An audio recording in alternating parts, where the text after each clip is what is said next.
Hare Krishna.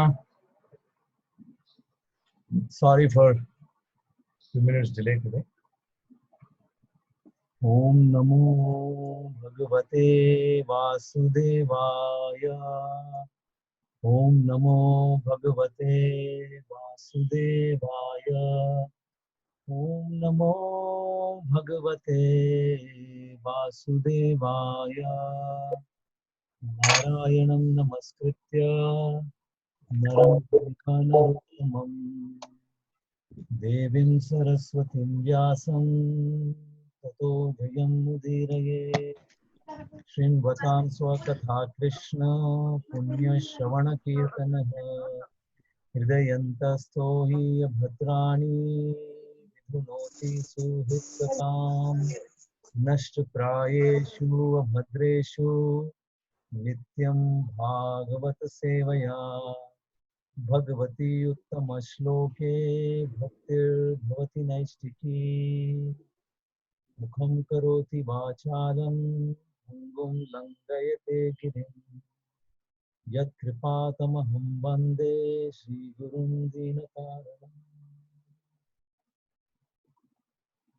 ठीक है ठीक है ठीक और बंद कैसे हो गई?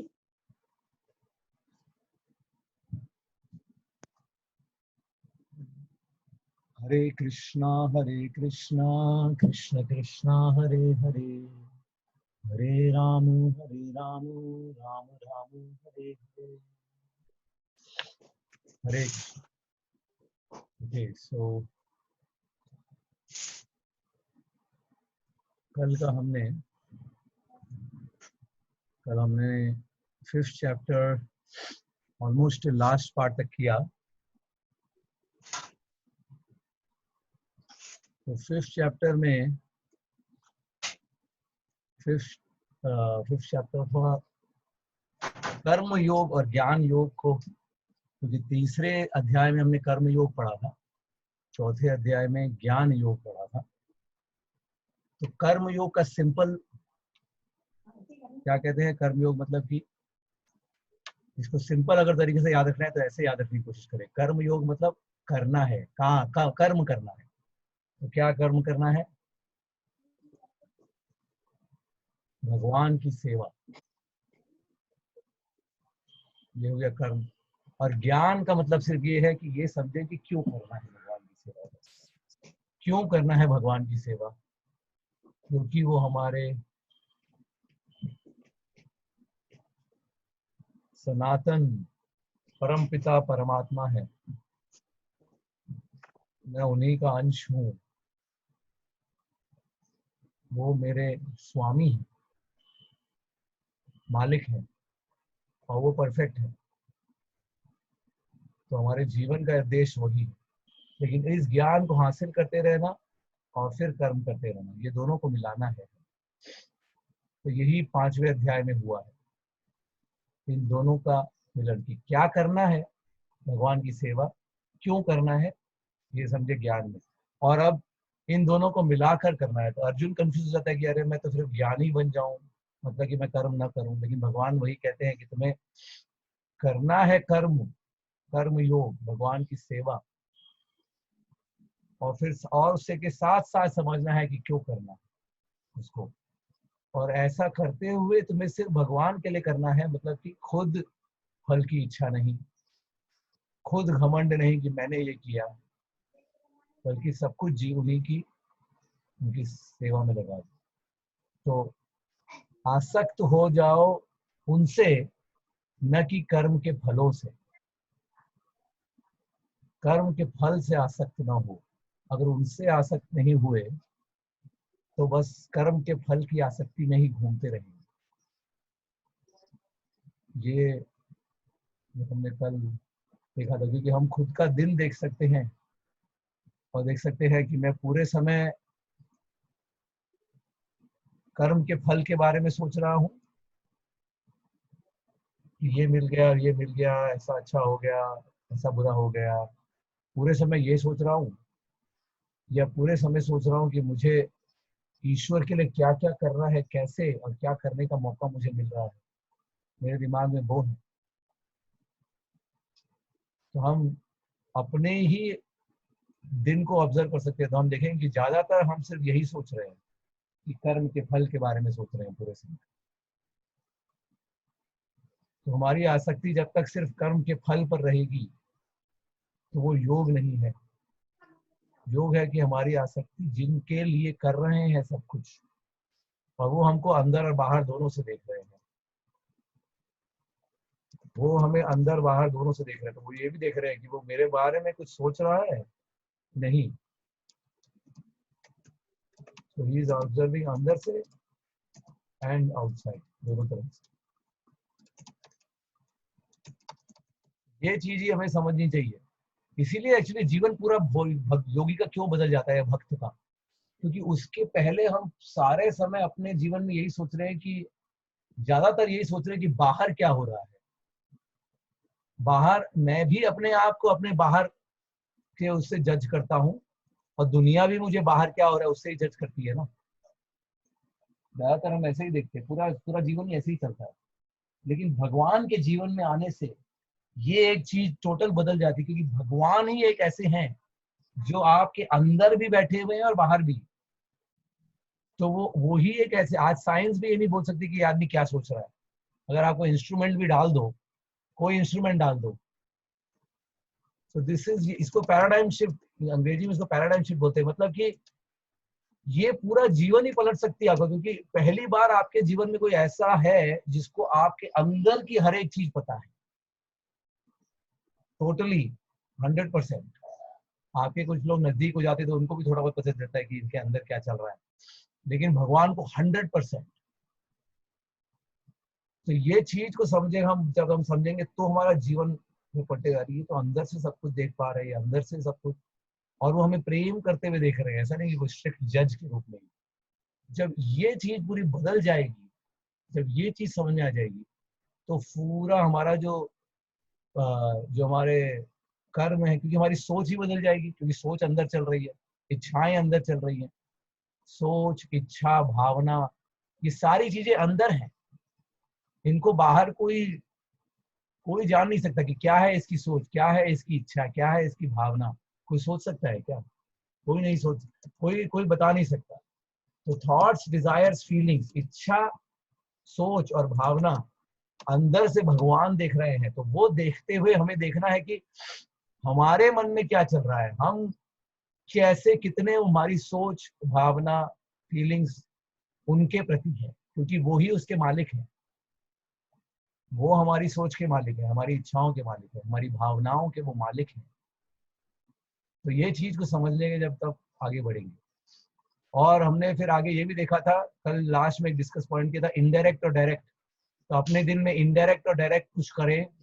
डायरेक्ट, इनडायरेक्ट तो हम कर रहे हैं, क्योंकि दिन में जब सारे कर्तव्य कर रहे हैं तो भगवान के बारे में सोच रहे हैं, ये इसलिए करें, ये वो, तो वो इनडायरेक्ट हो गया, क्योंकि हम भगवान के इन कर रहे हैं सेवा, घर वालों की कर रहे हैं सेवा, किसी और की ये वो, लेकिन एक्चुअली वो भगवान का या तो नाम लेते हुए या भगवान के बारे में सोचते कि भगवान को अर्पित कर रहे हैं, या जो पैसा आ रहा है उसमें से कोई भगवान को दे। तो ये सब चीजें इनडायरेक्ट, ये तो करती ही रहनी है हमें, लेकिन कुछ डायरेक्ट करना पड़ेगा, वरना ये चला जाएगा। तो वही कबड्डी के खेल का जो हमने एग्जाम्पल लिया था, कि रोज पहले जैसे कबड्डी में सांस लो अच्छे से, पूरी तरह से भगवान से डायरेक्ट कनेक्शन करो, उनके नाम, उनकी कथा, उनके भोग लगा, ये सब मान, ये सब करके, और फिर जीवन में वो सारे चीजें करने जाओ।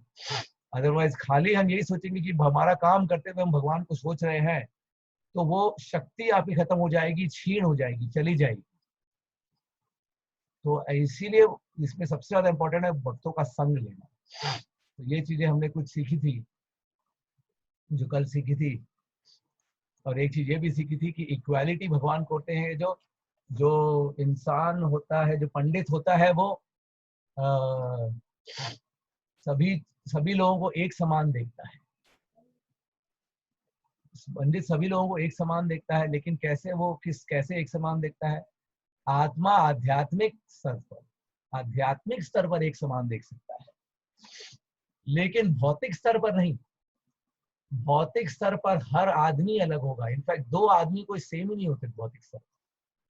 उनकी कमाई अलग होगी, उनकी सुंदरता अलग होगी, उनकी शारीरिक क्षमता अलग होगी, उनके परिवारजन अलग होंगे, हर एक जन अलग होगा। तो अगर हम एक दूसरे से कंपेयर करेंगे कि ये तो ऐसे हैं, वो ऐसे हैं, ये ऐसे हैं, वो, उसी में हम खो जाते हैं और उसमें इक्वालिटी लाने की कोशिश करते हैं, उसमें समता लाने की कोशिश करते हैं। भगवान कहते हैं उसमें समता को ना देखें, वो तो अलग ही रहेगी, लेकिन देखें समता कि सभी भगवान के संतान हैं, सभी भगवान के अंश हैं और सभी को भगवान के पास जाने का वही सिंपल तरीका है। भगवान का नाम, उनका चिंतन, उनकी कथा, ये वो, इन सारी चीजों को कोई पैसा भी नहीं लगता। ज्यादातर चीजों का तो कोई भी पैसा नहीं लगता, तो सभी को सेम लेवल पर ये है। तो ये चीजें हमने कल देखी थी। अब हम आज देखेंगे 5वें अध्याय का आखिरी पार्ट और उसके बाद में 6वें अध्याय पे जाएंगे। तैयार है ना सब लोग?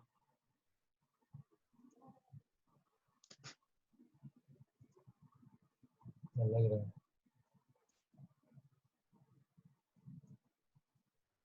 तो कोई भी एक जन बोल सकता है कि तैयार है तो अच्छा होगा। तैयार है। जगे हुए तैयार, वेरी ओके। तो 5वें अध्याय का 25वां श्लोक पढ़ते हैं। लभन्ते ब्रह्म निर्वाणं क्षीण कल्मषः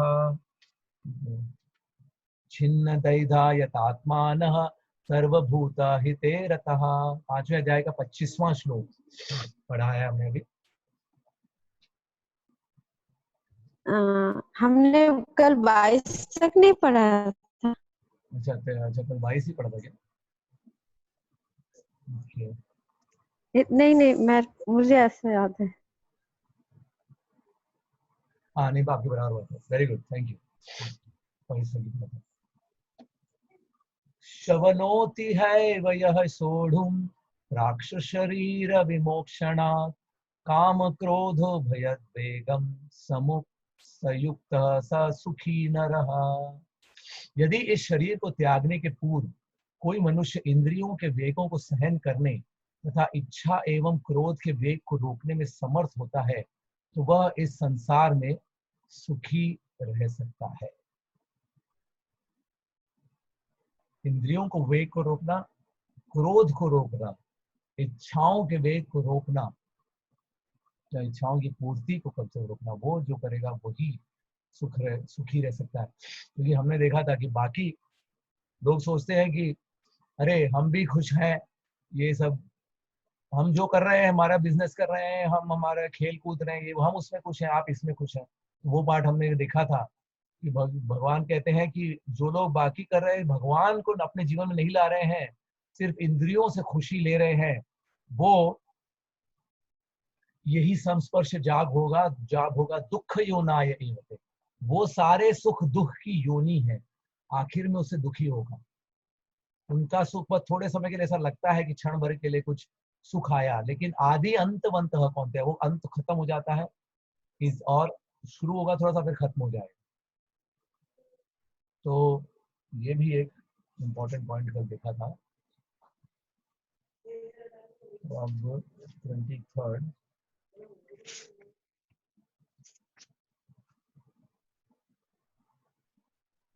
तो 24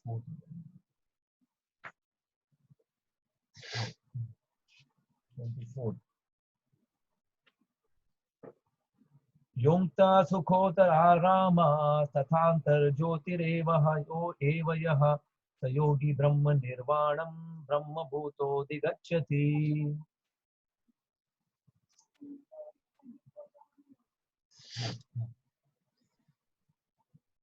जो अंतःकरण में सुख का अनुभव करता है, जो कर्मठ है और अंतःकरण में ही रमण करता है तथा जिसका लक्ष्य अंतर्मुखी होता है, वह सचमुच पूर्ण योगी है।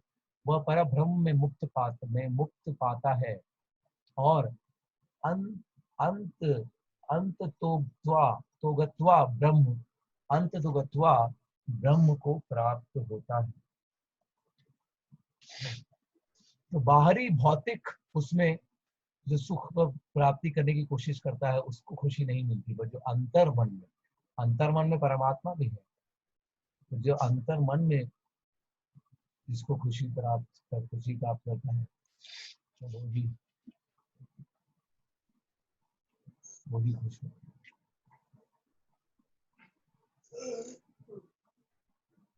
लभन्ते ब्रह्म निर्वाणं ऋषिया क्षीण कल्मषः छिन्न द्वैधायतात्मानः सर्वभूत हिते रतः। जो लोग संशय से उत्पन्न होने वाले द्वैत से परे हैं, जिनके मन आत्म साक्षात्कार में रत हैं, जो समस्त जीवों के कल्याण कार्य में सदैव व्यस्त रहते हैं और जो समस्त पापों से रहित हैं, वे ब्रह्म निर्वाण को प्राप्त करते हैं। तो इसमें देखिए भगवान कहते हैं जो संशय नहीं करना है, भगवान ने जो कहा इस पर पूर्ण विश्वास करें। जिसके मन आत्म साक्षात्कार में रत है, मन भगवान में ही आत्म साक्षात्कार और भगवान में रंग गया है, जो समस्त जीवों के कल्याण कार्य में सदैव व्यस्त रहते हैं। तो ये डिस्कस हमने पॉइंट पहले भी किया था कि जो लोग भगवान की सेवा करते हैं और दूसरों को भी भगवान के पास लेकर आते हैं, वो ही समस्त जीवों की सबसे ज्यादा कल्याण कार्य में लगे हुए हैं। ये हमने एक बार वो डिस्कस भी किया था कि अगर हम कोई बच्चा कहीं से छूट गया है अपने माँ बाप से, उसको आप खाने पीने के लिए दे दो, उसको आप नौकरी दे दो, ये सारी चीजें आप उसको दे दो। आप ऐसे समाज कार्य में पैसा भी दे दो जहां पर लोग दे रहे हैं लोगों को पैसा, कि जहाँ लोगों को खाने पीने को मिल जाता है, कुछ नौकरी मिल जाती है, कुछ और सुख सुविधा मिल जाती है, वो अच्छा है, लेकिन वो पुण्य काम है। वो पुण्य काम में भी आप यहीं घूमते रह जाओगे और जिसको आपने दिया तो वो भी यहीं घूमता रह जाएगा। ऐसा नहीं कि अरे हम तो यहीं घूम जाएंगे, कम से कम वो तो भगवान के पास पहुंच जाएगा, ऐसा नहीं है। वो भी यहीं घूमता रहेगा, आप भी यहीं घूमते रह जाओगे जन्म मृत्यु। इसलिए वो सबसे बड़ा कल्याण कार्य नहीं, वो कुछ कल्याण कार्य है, लेकिन सिर्फ पुण्य वाला, भक्ति वाला नहीं। तो भक्ति वाला कल्याण कार्य जो एक्चुअली उस इंसान को वैकुंठ में सदैव के लिए खुशी के मार्ग पर अपने माता पिता के पास, परम पिता परमात्मा के पास ले जाएगा, वो कल्याण कार्य ही सबसे सर्वाधिक अच्छा कल्याण कार्य है। जो बच्चा छूट गया उसको अपने पिता के पास ले गए, माता के पास ले गए, उससे अच्छा कल्याण कार्य और कोई है ही नहीं, चाहे आप उसको और कितना ही कुछ दे दो। तो यही भगवान यहाँ पर कहते हैं कि सदैव जो जीव के कल्याण कार्य में लगी रहती है। तो ये बात हमने डिस्कस की थी उसे आशीष जी से, वो कि ऐसे कल्याण में दें। ज्यादातर जो कि गृहस्थ है यहाँ पर अभी कॉल में जो भी है सभी गृहस्थ है, सब कमाते हैं। तो गृहस्थ का एक सबसे बड़ा धर्म है, ब्रह्मचारी का ये धर्म नहीं, न सन्यासी का, न वानप्रस्थ का भी इतना, लेकिन गृहस्थ का धर्म क्या है? दान करना। क्योंकि ब्रह्मचारी भी कमाता नहीं, वानप्रस्थ जो रिटायर हो जाते हैं वो भी उतना कमाते नहीं, और सन्यासी तो कुछ कमाता ही नहीं। तो खाली एक ही आश्रम है जो कमाता है, और वो आश्रम है गृहस्थ आश्रम। और 99% लोग गृहस्थ आश्रम में रहते हैं, मतलब यूथ में तो वो अपने युवा अवस्था में। तो उस समय हमारा एक बड़ा धर्म है दान करना, और वो जो दान है वो दान हमें ऐसे में करना चाहिए जिससे लोगों का सबसे अच्छा कल्याणकारी हो, मतलब वो ईश्वर से भी जुड़े, उनकी आत्मा को फायदा हो। शरीर और मन को तो हो, वो तो अच्छा है, लेकिन ऐसा करो कि शरीर, मन और आत्मा को भी फायदा हो, भगवान के पास जाए। तो ये चीज को समझना बहुत जरूरी है।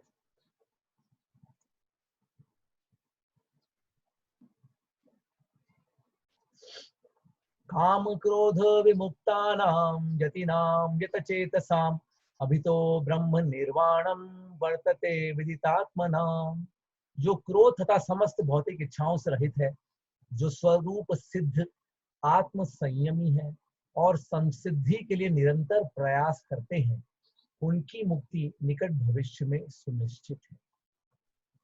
तो वही काम और क्रोध अपनी और अपनी इच्छाएं जो है उसमें जो उनको जो उनसे रहित रहते हैं, भगवान के पास जाने की कोशिश करते हैं, वही सफल। आखिरी 3 श्लोक इस ये 27 और 28 में अब भगवान 27 और 28वें श्लोक में भगवान जो छठे अध्याय में बात करेंगे अष्टांग योग की, उसके बारे में थोड़ा सा कुछ बता रहे हैं कि अष्टांग योग कैसे ध्यान होगा। योग घरों में चढ़ आते हैं, ध्यान योग।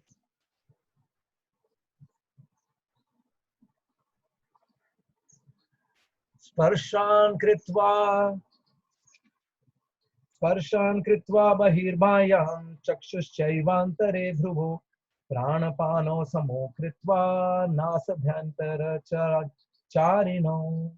यतेन्द्रिया मनोबुद्धिर् मुनिर्मोक्ष परायणः विगतेच्छ भय क्रोधो यः सदा मुक्त एव सः। समस्त इंद्रिय विषयों को बाहर करके दृष्टि के भौहों के मध्य में केंद्रित करके, भौहों को अपने मध्य में मतलब नाक की तरफ देखना, प्राण तथा अपान वायु को नथुनों के भीतर रोककर प्राणायाम की बात कर रहे हैं भगवान। और इस तरह मन इंद्रियों तथा बुद्धि को वश में करके मोक्ष को लक्ष्य बनाता है, वह योगी इच्छा भय तथा क्रोध से रहित हो जाता है। जो निरंतर इस अवस्था में रहता है वो अवश्य ही मुक्त है। तो भगवान यहाँ पर प्राणायाम और इन सब चीजों की बात कर रहे हैं, और इनको करने से भी इच्छा भय तथा क्रोध से आदमी दूर, उससे भी मदद मिलती है। और ये जो 29वां श्लोक है वो सबसे इंपॉर्टेंट श्लोक है। ऑलमोस्ट आप सोच सकते हो कि पूरे 5वें अध्याय का सबसे इंपॉर्टेंट श्लोक है 29वां श्लोक। अगर कोई एक श्लोक याद करना भी एक बहुत इतना मुश्किल नहीं है। आगे जाकर चाहें तो कुछ एक श्लोक याद करने की भी प्रैक्टिस कर सकते हैं हम लोग क्लास में। बहुत मुश्किल नहीं है, मुझे भी स्टार्टिंग में नहीं आता था, लेकिन धीरे धीरे आ सकता है। तो ये एक ऐसा श्लोक होगा जिसको याद करना चाहिए। भोक्ताराम यज्ञ तपसाम सर्वलोक महेश्वरम सुहृदम सर्वभूतानां ज्ञात्वा मां शांतिं रक्षति। इस श्लोक को आचार्यगण पीस फॉर्मूला कहते हैं। अगर आपको जीवन में शांति चाहिए, अगर मैं यहाँ पर पूछूं किसी को जीवन में शांति चाहिए, सभी कहेंगे शांति चाहिए। भगवान इस श्लोक में शांति का फॉर्मूला दे रहे हैं। ज्ञात्वा मां शांतिं रक्षति। शांति की प्राप्ति कैसे होगी? जैसे ज्योति ने शुरुआत में कहा था शांति चाहिए, शांति। तो खुशी के पहले शांति आती है, सुख के पहले शांति आती है ना। तो भोक्ताराम यज्ञ तपसा, इसमें 3 भगवान की क्वालिटीज बताई गई हैं। भगवान की इन 3 क्वालिटीज, इसको हमने समरी में भी डिस्कस किया था। भगवान की इन 3 क्वालिटीज को अगर हम समझ लेंगे, इन 3 गुणों को, तो अपने आप एक्चुअली समझ लेंगे तो अपने आप मन में शांति ही शांति है। सबसे पहला भोक्ताराम यज्ञ तपसा, सारे यज्ञ और तप, इन सभी का कोई भोक्ता, जैसा हमने एग्जांपल उस पे उसमें लिया था ना कि इतने सारे कोई बड़ी बड़ी कंपनियां होती हैं, उसमें कई बार मालिक क्या है, आता ही नहीं है काम पर, और सिर्फ जो महीने का अंत आया या क्वार्टर का अंत आया, साल का अंत आया, तो जहाँ सारा मालिक, जो सारा कमाई आई है वो मालिक के पास चली जाती है। सभी को अपना कुछ कुछ मिल जाता है पगार, लेकिन जो मेन प्रॉफिट है, सारा जो मेन भोक्ता जो है सबसे, वो जाता है मालिक को। तो ऐसे ही जो सारे जगत के मालिक हैं, तो सारे कार्य जो हो रहे हैं, यज्ञ तप जो भी कर्म हो रहा है, उन सारे कार्यों का जो भोक्ता है वो कौन है। तो अगर इस चीज को हम समझेंगे कि मेरे जो सारे कार्य हो रहे हैं उन सभी के भोग का भोक्ता कौन है, कौन है वो एंजॉयर, किसको इसका आनंद मिलना चाहिए, मैं जो कार्य कर रहा हूं या मैं जो कार्य कर रही हूं, किसको इसका सारा भोग मिलना चाहिए। मुझे मिलना चाहिए ना, मैंने किया है तो किसको मिलना चाहिए। अगर ये चीज हम समझ लेंगे तो भोक्ता राम यज्ञ तपसाम। एक काम करेंगे, इसको बंद करके एसी पंखे से मेरे को इसको बंद करके एसी तो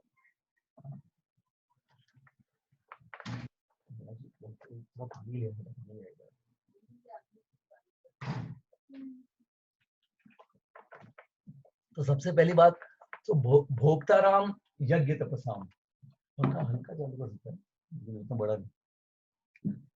तो सभी जो कार्य हो रहे, अगर इस चीज को हम समझ लेंगे कि एक्चुअली अब मुझे नहीं मिल रहा है, मुझे नहीं मिल रहा है, हमको पूरे टाइम यही लगता रहता है, लेकिन हमें समझना है कि मैं नहीं हूं भोक्ता।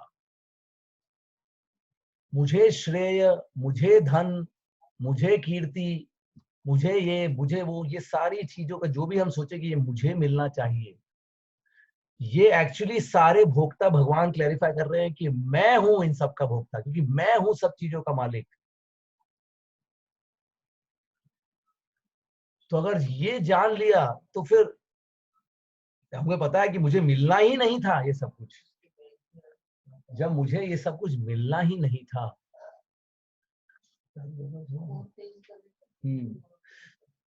तो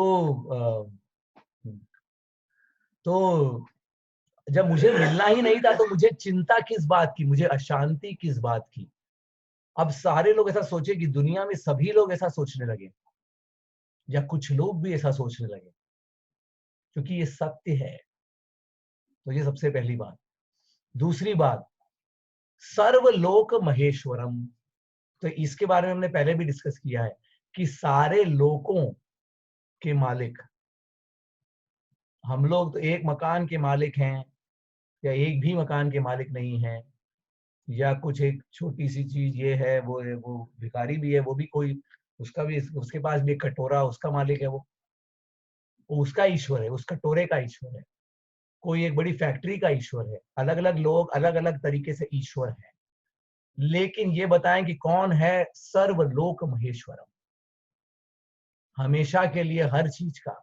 और इसका हमने पहले भी एक बार डिस्कस की थी कि जब हम सर्वलोक महेश्वरम कह रहे हैं ना, तो हम सिर्फ लोक के महेश्वर उसकी बात नहीं कर रहे, हम बात कर रहे हैं कि वो भगवान सारे लोकों को नहीं ओन करते। भगवान जो लोक में सब कुछ है, ये सारे मकान, ये सारी हवा, पानी, सूर्य, ये वो सब कुछ जो दिख रहा है उसको ओन करते हैं। फिर भगवान जो मेरे में जो कुछ भी है, जो मुझे लगता है जो मेरा है, वो भी ओन करते हैं, मतलब वो भी उनका है। मेरी सारी कलाएं उनकी हैं। तो हमें क्या लगता है कि मुझे ये मिलना चाहिए, क्यों? क्योंकि ये मेरी कला है, ये मैंने कार्य किया है। लेकिन वो बोल रहे हैं कि ये सारी जो तुम्हें कलाएं मिली है वो मैंने दी है, ये मेरी है, तुम्हारे पास लोन पे है। प्रॉपर्टी, तुम्हारी सारी प्रॉपर्टी वो मेरी है। तुम्हारे सारे, अब एटलीस्ट कम से कम मेरे हाथ मेरे पांव जैसा मुझे यूज करना है वैसे तो यूज करने दो भाई। जो मुझे बोलना है वो तो बोलने दो, जो देखना है देखने दो। तो भगवान कह रहे हैं कि ये सारे हाथ, ये सारे पांव, ये सारी आवाज, ये सारी आंखें, ये सारी मेरी हैं, ये भी मेरी है। और आखिरी चीज, तो हम लोग बोला अरे बाहर की चीज तो कम से कम अंदर की चीज तो मुझे दे दो। कम से कम मेरी भावनाएं तो मेरी हो, मेरी इच्छाएं तो मेरी हो, मेरी सोच तो मेरी हो, और कुछ नहीं तो मेरा समय तो मेरा हो। लेकिन भगवान ने कह दिया जब सर्वलोक महेश्वरम, तो उनका मतलब है कि ये सारी भावनाएं, इच्छाएं वगैरह, उन सब के भी मालिक वो है। तो ऐसा लगेगा कि हम तो बड़े एक तानाशाही के अंदर आ गए, कि ये सभी कुछ उन्हीं का है। किसी को जेल में भी डाल देते हैं तो कम से कम वो जो चाहे वो सोच तो सकता है, लेकिन भगवान तो कह रहे तुम्हारी सोच तुम्हारी भावनाएं भी मेरी है। तो ऐसे उसमें हम देखें तो ये है सर्वलोक महेश्वरम का मतलब। लेकिन जो आदमी सभी चीजों का भोक्ता है और सभी चीजों का मालिक है, ये देखकर ऐसा लगता है कि बड़े ऐश्वर्य वाला, बहुत ही शक्तिशाली, अत्यंत शक्तिशाली। तो अगर ऐसा आदमी किसी का फायदा उठाना चाहे तो हमारा जीवन नरक बन जाएगा, है ना। ऑब्वियसली अगर देश का कोई जो राजा है वो लोगों का फायदा उठाना चाहे तो लोगों का जीवन नरक बना देता है। तभी ये तीसरी बात आती है। तो सबसे पहले हम ये दो बात समझ लें, गांठ बांध लें इस बात की कि ये चीजों सारों के भोक्ता वो और सारों के चीजों के मालिक हो। ठीक है, तो ये जब ये चीजें एकदम गांठ बांध ली अच्छे से, अब आदमी कैसे फिर खुश रह सकता है अगर उसके पास कुछ भी है ही नहीं, तो वो कैसे खुश रह सकता है भाई। तो इसमें एक्चुअली मैंने ये एक बनाया है, थोड़ा सा मैं आपको दिखाता हूं।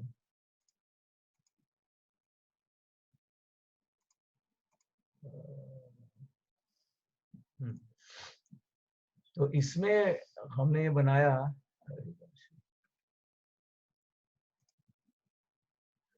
कि हम लोग एक्चुअली अब देखेंगे तो भक्त जो है, एक मैंने बताया एक तरफ भक्त बना दी, एक तरफ जनता बना दी, भक्ता और जनता।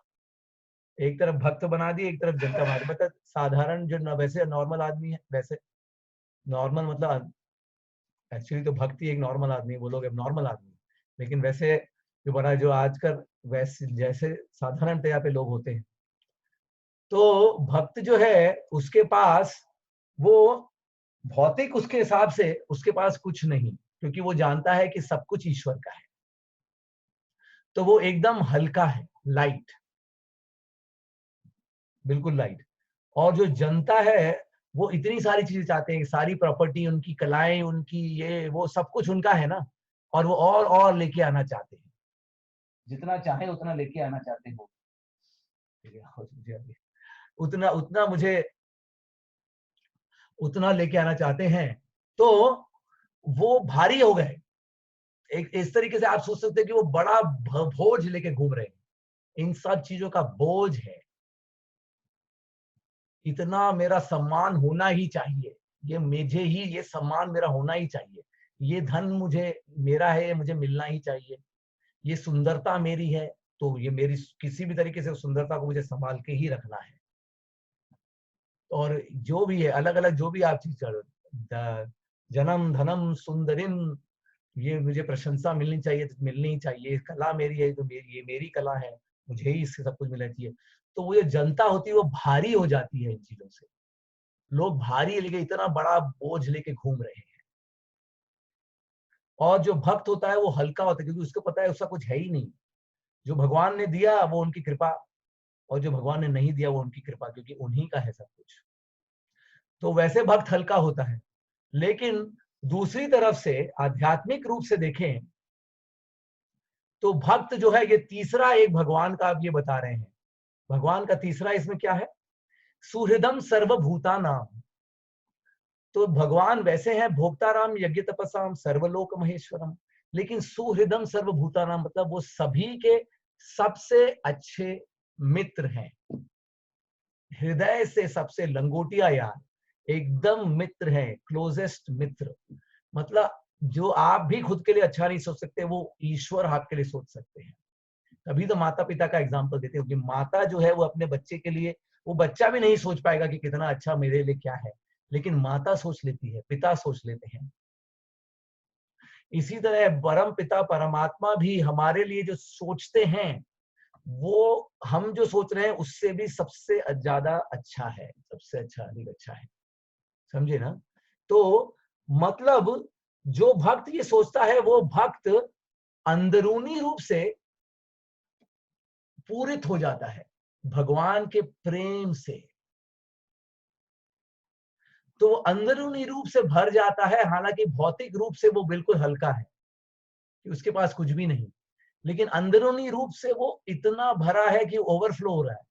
किस चीज से? प्रेम से। उसको भगवान का प्रेम फील होता है और उसको वो खुद को भी वो भगवान से प्रेम करना शुरू कर देता है और भगवान का जो प्रेम है उसको वो पा भी पाता है। जबकि जो भौतिक जगत में हम वैसे जीवन जिएंगे तो हासिल कर रहे हैं इतनी बाहरी चीजें, लेकिन अंदर से खोखले। तो ये दोनों चीजों का, अंदर से खोखले, ऊपर से इतना लेके घूम रहे हैं। और भक्त अंदर से तो एकदम फूल रहा है प्रेम से और ऊपर से हल्का है। तो कौन सा जीवन अच्छा है? और ये हमने पहले भी देखा था ना कि जो आत्मा होती है उसको वो सिटी की वो पूरा शहर जीत ले या पूरे विश्व जीत ले, लेकिन आप अकेले हो अगर, तो आपको आत्महत्या करने का मन करेगा। अकेले नहीं रह पाओगे, क्योंकि आपको कुछ और आत्मा चाहिए साथ में, कोई और जन। लेकिन कौन बेस्ट और जन चाहिए? परफेक्ट पर्सन, जो परम आत्मा है, जो भगवान है, उनकी हम खोज में लगे, है ना। ये हमने पहले भी देखा था। तो सारी मटेरियल चीजें, भौतिक चीजें मिल जाएं तो हम सिर्फ भारी भारी भारी ही होते रहते हैं, लेकिन अंदर से खोखले। और जो भक्त होता है वैसे हल्का हो गया, लेकिन अंदर से एकदम भरा हुआ।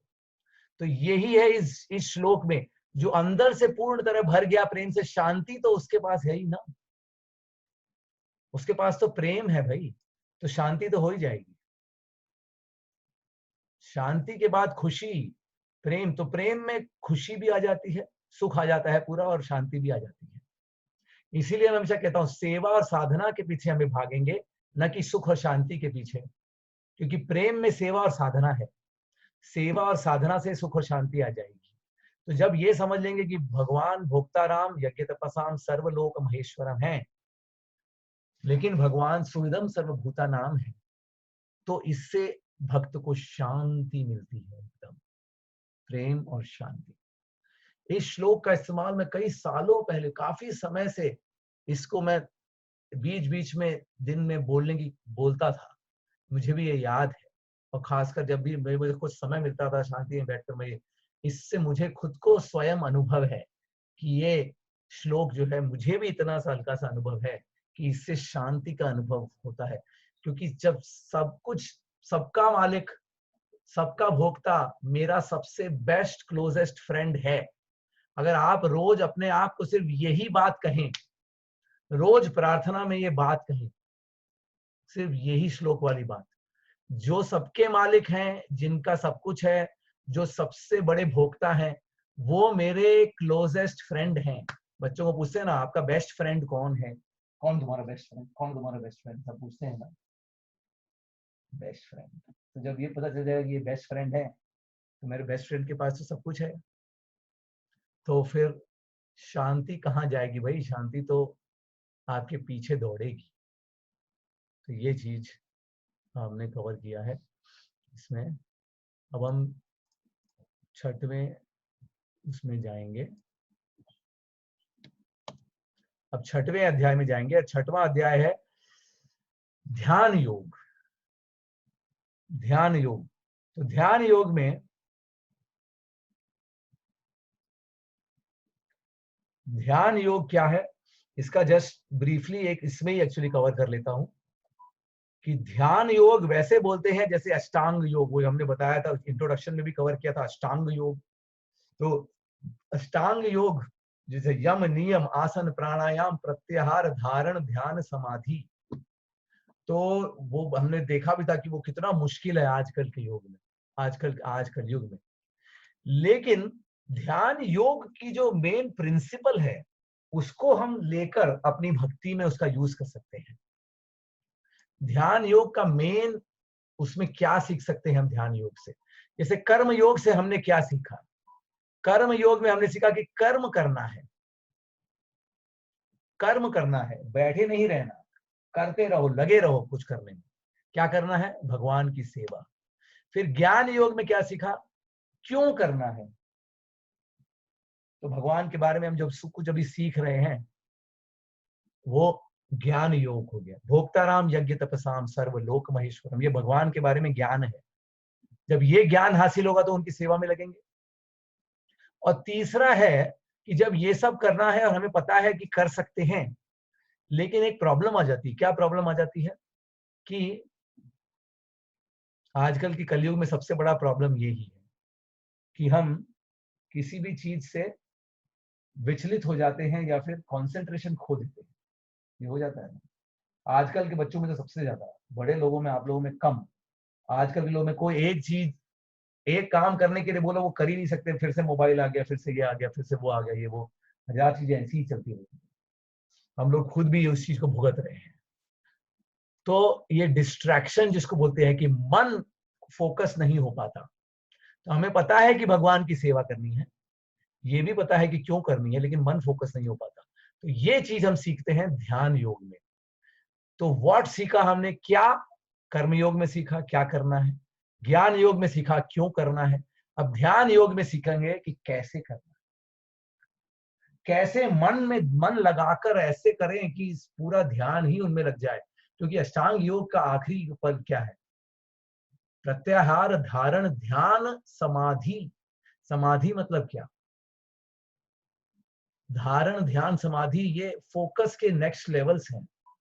आदमी और एकदम ध्यान से उनका ध्यान बढ़ता जा रहा है और समाधि में तो बिल्कुल ही लीन हो गए। तो क्या करें, क्यों करें और कैसे करें, ये है ध्यान योग। तो ध्यान योग में हम ये सीखेंगे, खासकर ध्यान योग वाले इसमें, कि कैसे हम इसको करें और कैसे समझें कि हम मन को फोकस कर पा रहे हैं, मन को कंट्रोल कर पा रहे हैं। कैसे करें और कैसे समझें कि एक्चुअली बराबर कर रहे हैं या नहीं। इस चीज को हम ध्यान योग से सीखेंगे।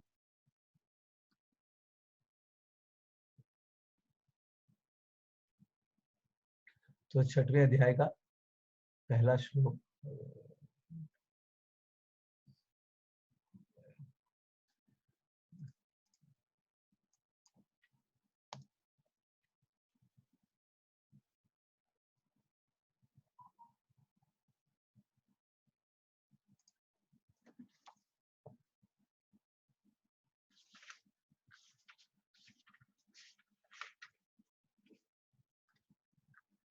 श्री भगवान उवाच अनाश्रितः कर्म फलम कार्यम कर्म करोति यः स सन्यासी च योगी च न निरग्निर्न चाक्रियः।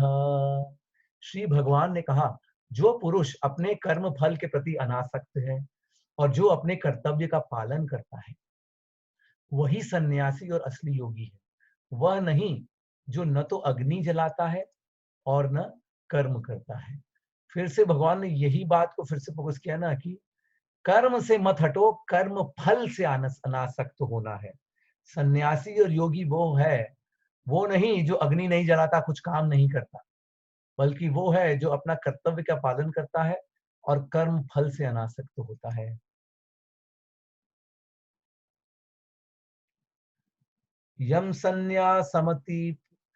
संन्यासमति प्राहुं योग्रम तम विद्धि पांडव न यन्यस्त संकल्पो योगी भवति कश्चन। हे पांडुपुत्र, जिसे सन्यास कहते हैं उसे ही तुम योग अथा परब्रह्म से युक्त होना जानो, क्योंकि इंद्रिय तृप्ति के लिए इच्छा को त्यागे बिना कोई कभी योगी हो ही नहीं सकता। तो सन्यासी और योगी एक ही हैं, क्योंकि योगी मतलब सन्यासी इंद्रिय तृप्ति की इच्छा को त्यागना है, वो है योगी, और वो है सन्यासी, न कि न जो काम न करे। आरुरुक्षोर्मुनयेर्योगं कर्म कारणमुच्यते योगारूढ़स्य तस्यैव शमः कारणम् उच्यते। अष्टांग योग के नव साधक के लिए कर्म साधन कहलाता है, और योग सिद्ध पुरुष के लिए समस्त भौतिक कार्य कल्पों का परित्याग ही साधन कहा जाता है। तो हमें तो जा रहे, हमारे जो कर्तव्य है वो अच्छे से करते जाने हैं, भगवान की सेवा करते हुए, यही मेन है। यदा हीनेन्द्रियार्थेषु न कर्मस्व अनुसज्जते सर्व संकल्प सन्यासी योगरूढ़स्तदोच्यते। जब कोई पुरुष समस्त भौतिक इच्छाओं को त्यागा करके न तो इंद्रिय तृप्ति के लिए काम करता है और न सकाम कर्मों में प्रवृत्त होता है, तो वो योगा रूढ़ कहलाता है।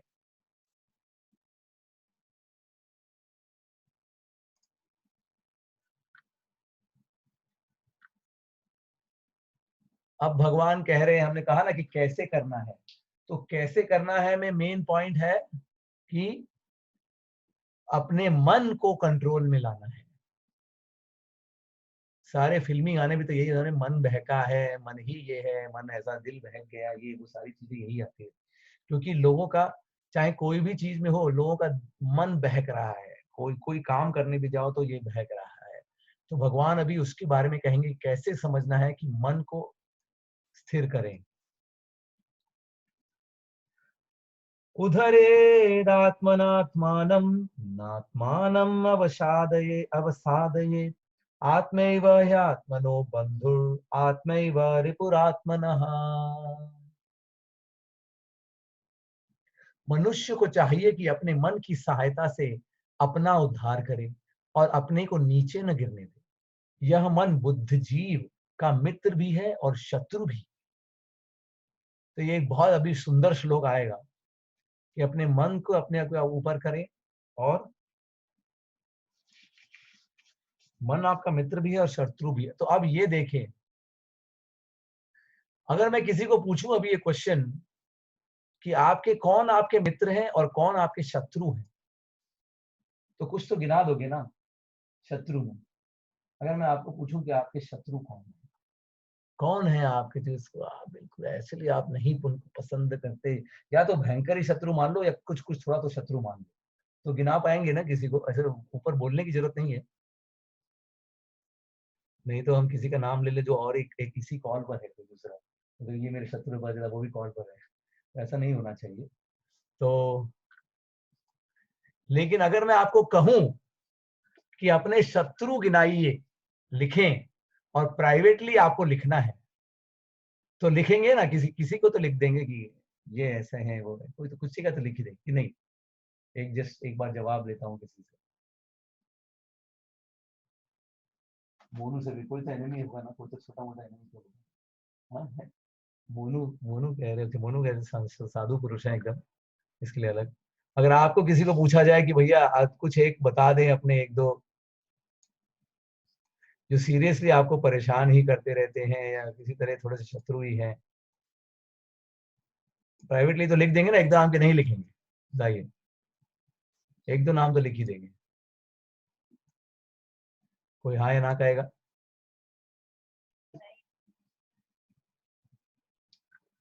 खाली कुछ लोग जो फोन पर हैं वो एकदम महात्मा लोग हैं। बड़े होने के बाद कोई दुश्मन होता है? हाँ, इतने बड़े होने के बाद कौन दुश्मन होता है? ओके रहते तो होता है फिर भी झगड़ा। ओके, ऑलराइट, दुश्मन नहीं है। और आप ठीक है, अपने क्लास यहाँ पर भी कोई बोल नहीं रहा है, मेरे को लगता है प्राइवेटली लोग लिख रहे हैं अपनी लिस्ट में कि ये लोग हैं हमारे जो छोटे मोटे, बड़े नहीं चाहे, लेकिन वो मुझे ऐसा लग रहा है प्राइवेटली लोग लिख रहे होंगे। नहीं, ऐसे कोई स्पेसिफिक नाम नहीं है, पर कई बार घर में ही कोई किसी का दुश्मन बन जाता है वापस टेम्पररीली थोड़े थोड़े समय के लिए दुश्मन घर में गुस्सा, कोई बन जाते हाँ ऐसा गुस्सा बताएगा। आ जाता है तो लगता है कि अपना दुश्मन है। ओके, मन की सोच पे है, ऐसे कोई दुश्मन नहीं है। मन की सोच पर है। ओके, ये भी कह रहे हैं हमारे हेड पुजारी हमारे पुष्प मंदिर के यहाँ पर, कह रहे हैं कि मन की सोच पर है। तो आया है सबसे ज्यादा,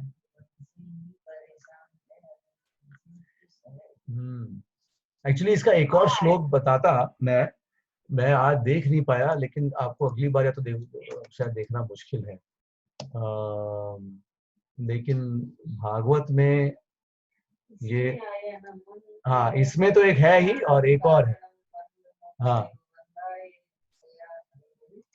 हाँ, एक्चुअली इसमें अगर दिखता तो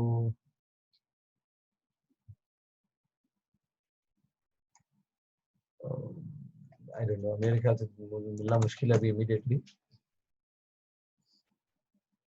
भी देखता हूँ, ये भागवत का भी एक श्लोक दिखा सकता था।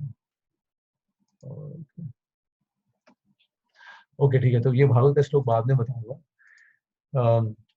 तो ये 6वां श्लोक है, बहुत ही इंपॉर्टेंट श्लोक है। देखिए अब आपको ये पता चलेगा, ये भी मेरे लिए बहुत स्ट्राइकिंग था, बहुत स्ट्राइकिंग। और ये तो एक बहुत बड़ा टॉपिक है एक्चुअली, लेकिन फिर भी फिर से वही इस टॉपिक में कि कौन हमारा दुश्मन है, ये टॉपिक है। क्योंकि कोई ये नहीं कह सकता कि हमारा कोई दुश्मन नहीं है। भगवान यहाँ पे ये नहीं कह रहे कोई दुश्मन नहीं, भगवान कह रहे हैं कि एक दुश्मन है। अब वो कौन दुश्मन है वो ये बता रहे हैं, एक दुश्मन है। कोई चांस लेगा कौन है दुश्मन वो? ओके, यहाँ पर हमारे तो काफी लोग सही जवाब दे रहे हैं, लेकिन हम ठीक है, आई थिंक लोगों ने तो आप बोलेगा कौन दुश्मन है? एक दुश्मन है, हम ही अपने आप के दुश्मन हो सकते हैं। हाँ that's it। तो सारे लोगों ने यहाँ पे एकदम भगवान की उसमें टॉप क्लास एग्जाम दिया है, 100% मार्क्स जिन्होंने भी जवाब दिया है। तो बाकी जो भी आपने शत्रु की लिस्ट में लिखा था उसको आप काट दीजिए, बाकी सब। आत्मानमनस्तस्य येनात्मात्मैव येनात्मा वैत्मना जतः अनात्मनस्तु शत्रुत्वे यत्रेतात्मैव शत्रुवत्। शत्रु देखिए शब्द कितनी बार आया। जिसने मन को जीत लिया है उसके लिए मन सर्वश्रेष्ठ मित्र है, किंतु जो ऐसा नहीं कर पाया इसके लिए मन सबसे बड़ा शत्रु बना रहेगा। तो वही एक ही है जो या तो आपका बेस्ट फ्रेंड बन जाता है और या तो आपका वर्स्ट एनिमी, और वो है मन। क्योंकि जो सबसे क्लोज होता है आपके, वो और कोई भी नहीं है एक्चुअली, वो आपका मन ही है। सबसे क्लोज जो आपके है वो आपके माता पिता, पति पत्नी, ये जो भी बच्चा, वो लोग नहीं है। सबसे क्लोज है आपका मन। और जो सबसे क्लोज है ना आपके, वो ही या तो आपका होता है ना, जो सबसे नजदीक हो जाता है वही सबसे ज्यादा खुशी भी दे सकता है और वही सबसे ज्यादा दुख भी दे सकता है। इस बात को मानते हैं ना?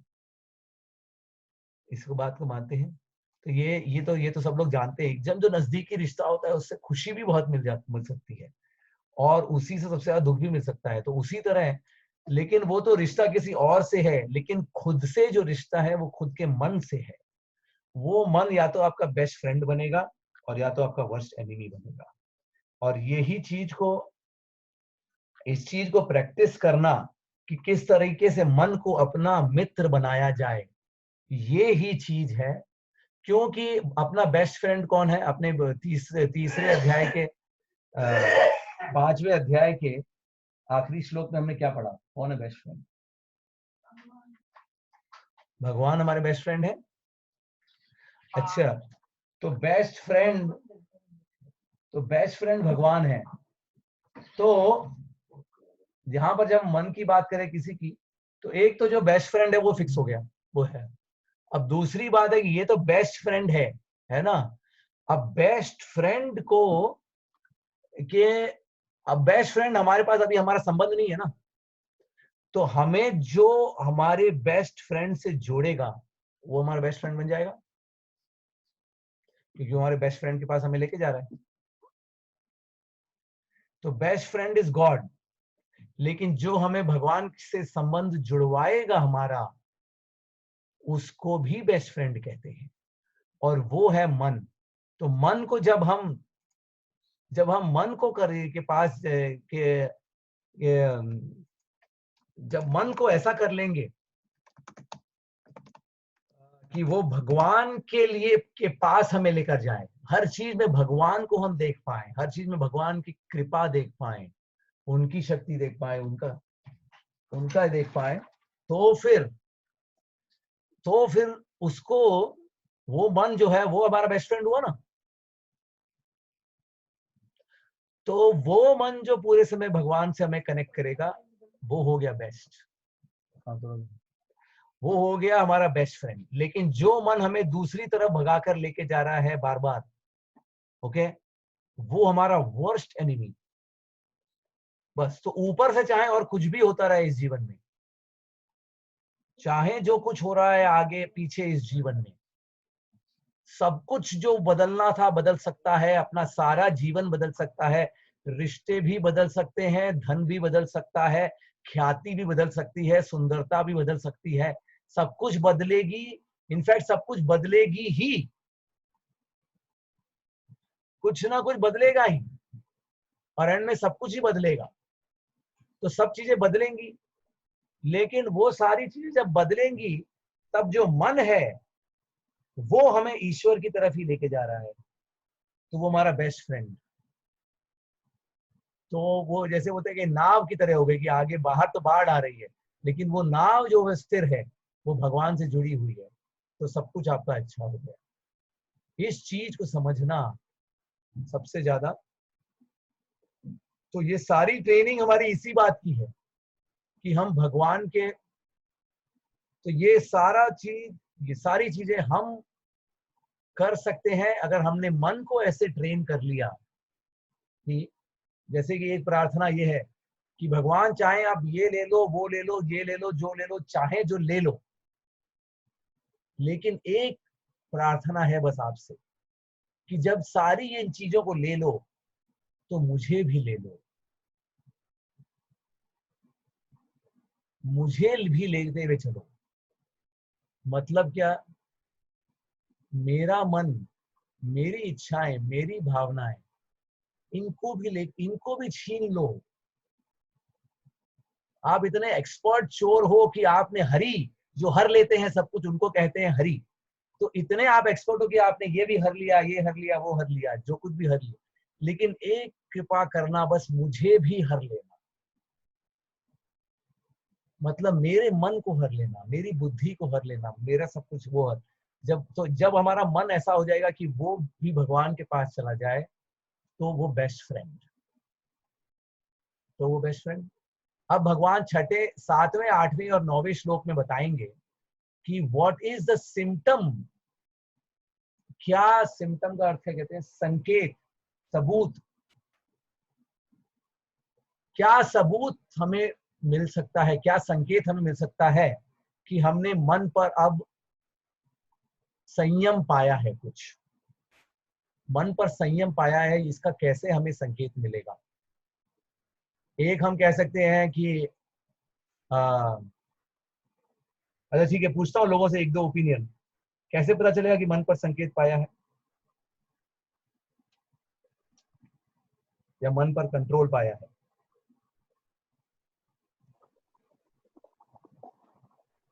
जब बहुत ज्यादा सुख और दुख से अपन अफेक्ट नहीं हुई है, ओके मतलब ठीक है, हाँ, तो ये एक पॉइंट है, ये एक पॉइंट है। एक बार कोई सोच सकता है कि जो हमेशा खुश रहता है, वो भी एक है, वो एक बोल सकते हैं, लेकिन वो क्या है, वो तो कभी लग सकता है कभी नहीं, ये वो कि हाँ हमें खुशी हो रही है। लेकिन मेन, या तो ये जो आपने बताया, ये पहली चीज है। Okay, the very first thing जो भगवान बोल रहे हैं 6.7 में, और वो है जीतात्मना प्रशांतस्य परमात्मा समाहितः शीतोष्ण सुख दुखेषु तथा मानापमानयो। तो ये हमारे कामोठे के भक्तों ने बिल्कुल ऐसा लगा कि कोई कॉपी करके आए हैं भगवत गीता से, या भगवान से डायरेक्टली पूछकर आए हैं, तो इन्होंने एग्जैक्टली इस श्लोक का वर्णन कर दिया। बड़ी तेजी से भगवान की तरफ भाग रहे हैं ऐसा लग रहा है। तो इसमें भगवान कहते हैं जिसने मन को जीत लिया है उसने पहले ही परमात्मा को प्राप्त कर लिया है, क्योंकि उसने शांति प्राप्त कर ली है। ऐसे पुरुष के लिए सुख दुख सर्दी गर्मी मान अपमान एक से है। तो जितना हम देखेंगे कि सुख दुख आ रहा है, सर्दी गर्मी आ रही है, मान अपमान आ रहा है, लेकिन वो संयम से रहता है, तो ये एक संकेत मिलेगा। हम ज्यादा ऊपर नीचे होते रहेंगे पूरे समय, तो हमें पता चल गया कि भैया बहुत लंबी दूर जाना है। तो इससे हम अपने आप को थोड़ा समझ सकते हैं। ये पहली बात, ये तो खैर जानते हैं, हमेशा हमारी आंटी यहाँ पर कहती रहती है इस बात को, ये श्लोक का वर्णन करती रहती है वो हमेशा। अच्छा, दूसरा, ज्ञान विज्ञान तृप्तात्मा कूटस्थो विजितेन्द्रियः युक्तित्य उच्यते योगी समलोस्त्राश्म कंचनः। अब ये नेक्स्ट लेवल बताएं। नेक्स्ट लेवल क्या है? पहला तो सुख दुख है, किसी ने अपमान कर दिया, किसी ने बुरा भला, हमने ये कर लिया। नेक्स्ट लेवल अब भगवान बता रहे हैं। नेक्स्ट लेवल क्या है? समलोष्ट्राश्म कंचनः, कि लोष्ट्राश्म मतलब लोष्ट मतलब कंकड़, अश्म मतलब पत्थर, और कांचन मतलब स्वर्ण। इन सभी को वो एक ही मानता है। वह व्यक्ति आत्म साक्षात्कार को प्राप्त था तथा योगी कहलाता है, जो अपने अर्जित ज्ञान तथा अनुभूति से पूर्णतया संतुष्ट रहता है। ऐसा व्यक्ति अध्यात्म को प्राप्त तथा जितेंद्रिय कहलाता है। वह सभी वस्तुओं को, चाहे वो कंकड़ हो, पत्थर हो या सोना हो, एक समान देखता है। मतलब कि इस जीवन में हम काफी चीजों को समझते हैं कि ये अगर आ गया तो इसको लोग मानते हैं कि यार इसके पास तो ये है, तो ये इसकी सबसे बड़ी वैल्यू है। तो एक चीज है धन, तो धन इसके पास है, अगर इसके पास धन है मतलब ये ऊंचा है, और या मेरे पास भी धन है तो मैं ऊंचा हूं। चाहे ऊपर से बोले ना बोले, लेकिन हम देखते ऐसा देखने लगते हैं।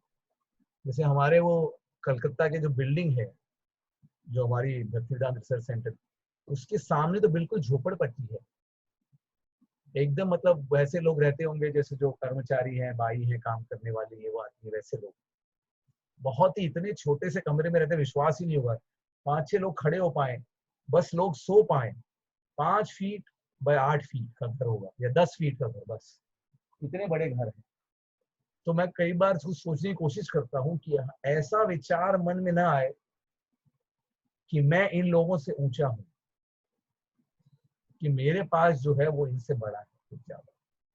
तो ज्यादा अपने को ऐसा सोचने की ये कोशिश करनी चाहिए कि हम किसी से धन की वजह से बड़े नहीं, और ना कोई हमसे छोटा उसकी वजह से। और तो ये, और या किसी के पास सुंदरता ज्यादा है, किसी के पास परिवार कुछ बहुत ज्यादा अच्छा है, इसके परिवार में ये है, वो है, वो है, वो चीजें अच्छा, कुछ भी हो सकता है। इसके पास ऐसा अच्छा परिवार है, उसके पास वैसा अच्छा परिवार है, इसके पास ऐसे अच्छी कंपनी है, इसके पास अच्छा उसको आदर ज्यादा मिल रहा है, इसके पास ज्यादा फेम है। किसी भी चीज से आप अटैच हो, इसका ज्यादा बनता है, उसका ज्यादा चलता है कहीं पर, तो इन सब चीजों को लोग वैल्यू देते हैं ना। लेकिन जो मन को कंट्रोल कर लिया है जिसने, वो कैसे पता चलेगा कंट्रोल कर लिया है? जब वो इन सब चीजों को एक समान ही मानता है। अगर उसका पैसा आज उसके पास है और कल उसके पास पैसा नहीं है, तो उसको फर्क नहीं पड़ेगा या बहुत कम फर्क पड़ेगा, कम कम कम कम कम। तो हम देख सकते हैं ये इजी नहीं है। तो पहले वाला थोड़ा इजी है, किसी ने कुछ बुरा कह दिया, हम सुन लिए, गर्मी हो गई सहन कर लिया, सर्दी हो गई सहन कर लिया। लेकिन मेरे पास इतना पैसा था, आज मेरा खो गया, मुश्किल है ना ज्यादा। कल मुझे इतना सम्मान मिलता था, कल मेरा परिवार ऐसा था वैसा था, आज वैसा नहीं। तो ये अलग अलग चीजों से ये चीजें ज्यादा मुश्किल है ना। नेक्स्ट लेवल है, ये नेक्स्ट लेवल है, क्योंकि दुनिया इस चीज को वैल्यू देती है, हम भी इस चीज को वैल्यू देते हैं। इसी से हम मानते हैं कि ये हमारा क्या सेल्फ वर्थ, इंग्लिश में तो सेल्फ वर्थ बोलते हैं। तो इस चीजों से हम लोग हमारा ये मानते हैं। लेकिन जो योगी होता है, जिसने मन पर कंट्रोल कर लिया है, वो इस चीज को, अब इससे ऊंचा एक और लेवल है। तो सबसे पहला था कि अलग अलग जैसे सुख दुख को, और अलग गर्मी सर्दी, इन सबको मान लिया, मान अपमान को भी मान लिया। एक दूसरा, जो भी दुनिया में लोग बड़ा मानते हैं, वैल्यूबल मानते हैं चीजों को, उन चीजों को एक ही माना। पत्थर को या सोने को, सोना दे दो या पत्थर दे दो, एक ही माना। तो ये चीज दूसरी हो गई। तीसरी चीज क्या है, इससे हाई क्या होगा, लास्ट पूछता हूं, इससे नेक्स्ट लेवल क्या होगा मन को जीतने वाला?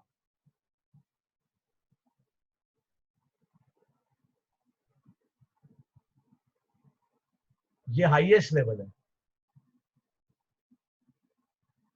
हाईएस्ट लेवल क्या होगा? कोई और कुछ बोलेगा एक क्विकली? अनुराग, हमारे लिए यही बहुत हाईएस्ट लेवल है, तो इसलिए तो इससे बोला आगे था, सोच ही नहीं पा रहे। यही बहुत हाई है, इसलिए ना ये इससे सेकंड आगे लेवल हाई है। पत्थर और सोने को एक अरे मानने ये वाले आज कौन बचे? दुनिया में ही बहुत कम लोग बचे हैं जो सही में ऐसा मान पाए। हाँ, हाँ, नहीं मान सकते ना, बहुत बहुत कठिन मुश्किल है, है, बहुत मुश्किल है। इसलिए भगवान उसको बहुत ही नेक्स्ट बोला। कठिन। तो कम से कम ये तो शुरुआत करें कि पहले वाले से, कि किसी कुछ कुछ परिस्थिति थोड़ी बदल गई तो उसको स्वीकार कर ले। जब आपकी परिस्थिति थोड़ी सी बदल गई उसको थोड़ा स्वीकार कर ले, सर्दी गर्मी। हाँ, कोरोना के बारे में इतना आंटी बोल रही है, कितना सब सोच रहे हैं, ये वो ये वो। तो आप देखेंगे गीता कितना इंपॉर्टेंट नॉलेज दे रही है। आज लोग बोल रहे हैं, लोग आज के पेपर में आया है कि शारीरिक के अलावा मानसिक रोगों, इंडियन एक्सप्रेस ऑनलाइन में यही है कि मानसिक रोगों से में 20% इंक्रीज हो गया इंडिया में कोरोना की वजह से, मानसिक। तो ये मन ही तो सबसे बड़ा दुश्मन है। और गीता अगर हम पढ़ेंगे, समझेंगे, करेंगे, तो खासकर ये चैप्टर एकदम ध्यान है, उसी पे कॉन्सेंट्रेट कर रहा है। तो ये ही सबसे बड़ा, ये बुरा हो गया, लेकिन इसके अलावा एक और सबसे बड़ा है। कोई और बोलना चाहता है? नहीं तो हम लोग 9th का, अभी ये 9th में ये 3 सीढ़ियां भगवान ने बताई। 3 सीढ़ियां, तो 2 हमने पढ़ ली, तीसरी हम अभी पढ़ेंगे। कोई बोलेगा? हाँ हाँ, तो आंटी ने बता दिया अभी, ये 9वें श्लोक में जो लिखा हुआ है। तो ये सबसे हाईएस्ट है। ये सबसे हाईएस्ट क्या है? क्योंकि पहले तो हमने बाहर की चीजों को बोल दिया, सर्दी गर्मी हो गई या कुछ पर आगे दूसरी और परिस्थिति बदल गई। दूसरा हमने चीजों के बारे में कहा जो वैल्यूएबल, जिसको हम मानते हैं, धन और वही है, धन या ज्ञान या सुंदरता, ये सारी चीजें।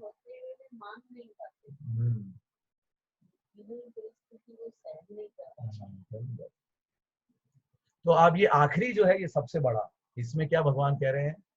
6.9 और 10, 6.9 और 10 ओके।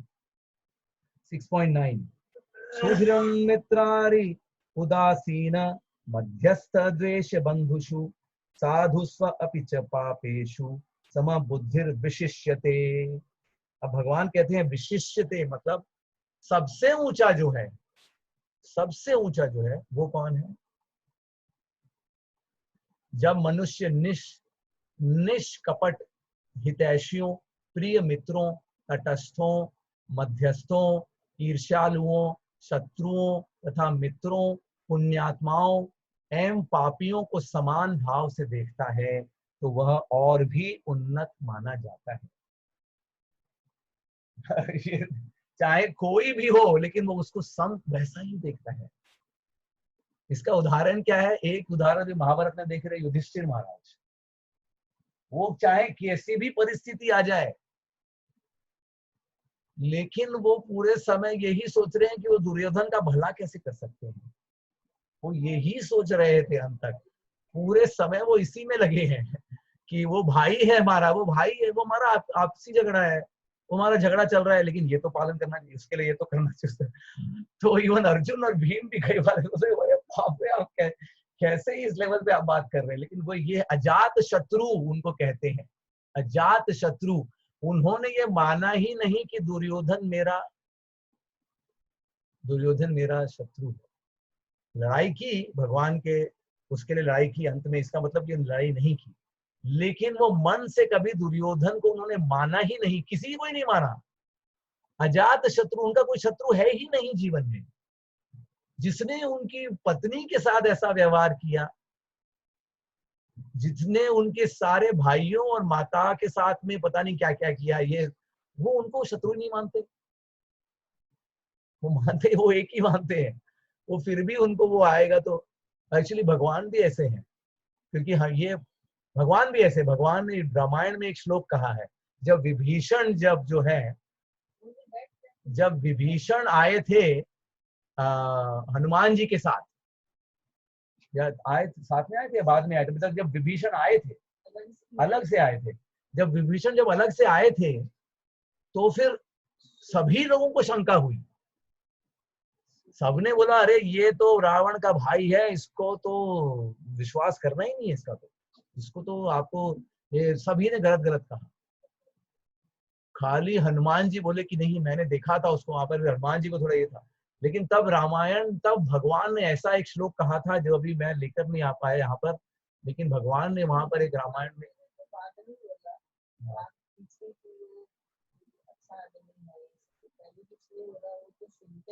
हाँ लेकिन राम जी ने खुद ही बोला है वहाँ की हंसी प्रकार जो भी इच्छा से आया है, अगर वो भूत बन के आया है तो भी अपन जीत लेंगे। हाँ और अगर वो शरण में आया है हाँ तो मतलब मैं तो शरण में आए हुए को मैं किसी को भी नहीं छोड़ूंगा। हाँ बस। और उससे फिर हनुमान जी को बहुत ज्यादा खुशी हुई कि वो शरणागत।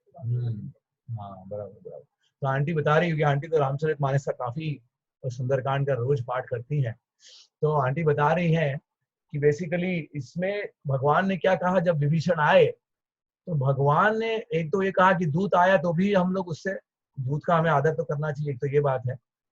लेकिन मेन जो बात अभी हम ये कर रहे हैं, भगवान कह रहे हैं कि जो मेरी शरण में आया वो चाहे फिर वो कैसा ही हो, लेकिन वो आया है, वो मेरे पास आया है तो मैं उसको एक्सेप्ट करूंगा बस 100%। तो भगवान एक्चुअली इवन रावण को भी शत्रु नहीं मानते हैं, वो तो रावण के हितैषी ही है। तो ऐसा ही समझ के हम लोग भी किसी को अपना शत्रु न माने, किसी को भी शत्रु न माने, सभी का हितैषी ही। लेकिन वो करते हुए, अब हमारे बच्चे के हम हितैषी हैं, लेकिन इसका मतलब ये नहीं उसको लल्लो चप्पो ही करते रहे पूरे समय। अगर वो करते रहेंगे तो वो तो उसके लिए बुरा हो जाएगा। तो मतलब उसको थोड़ा बहुत, उसको आप स्ट्रिक्ट कुछ कह रहे हैं तो, लेकिन किस लिए कह रहे हैं, क्योंकि आप उसके हितैषी हैं। तो ऐसे ही हमें अलग अलग रिलेशनशिप में डील करना पड़ता है, लेकिन वो इस तरीके से कि कैसे मैं उनके लिए अच्छा ही कर सकूं, सम्मान पूर्वक। इस कला को समझना योग है। तो ये तीन लेवल पर हमें, जिसने इन लेवल्स को पार किया वो कहलाता है जिसने मन पर द हाउ ऑफ भक्ति होगा। मतलब भक्ति आप कर रहे हैं, मन पर कितना कंट्रोल लेकर आ पा रहे हैं, ये इन तीन चीजों से आपको पता चलेगा। और ऑब्वियसली जैसा कि ज्योति ने भी अभी कहा वो कि आसान,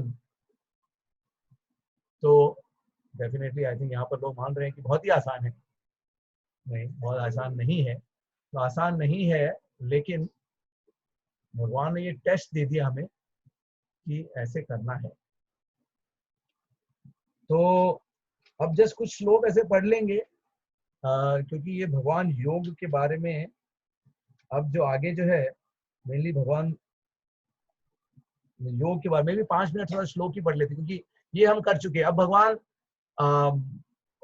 हठ योग के बारे में बताएंगे, ये हम बातें कर चुके हैं कि ये हठ योग कैसे इस चीज में पॉसिबल, लेकिन बस श्लोक पढ़ लेते हैं थोड़ा सा। शुचौ देशे प्रतिष्ठाय स्थिर मानस मनात्मनः नात्य चित्रो नाति नीचम चैलजिन कुशोत्तरम तत्रैकाग्रं मनः कृत्वा यतचित्तेन्द्रियक्रियः। I think I missed one shloka. 1 second. That we have read all the shlokas. I think I missed one. Number 10. Number 10 which missed. Number 10. Number 10 missed.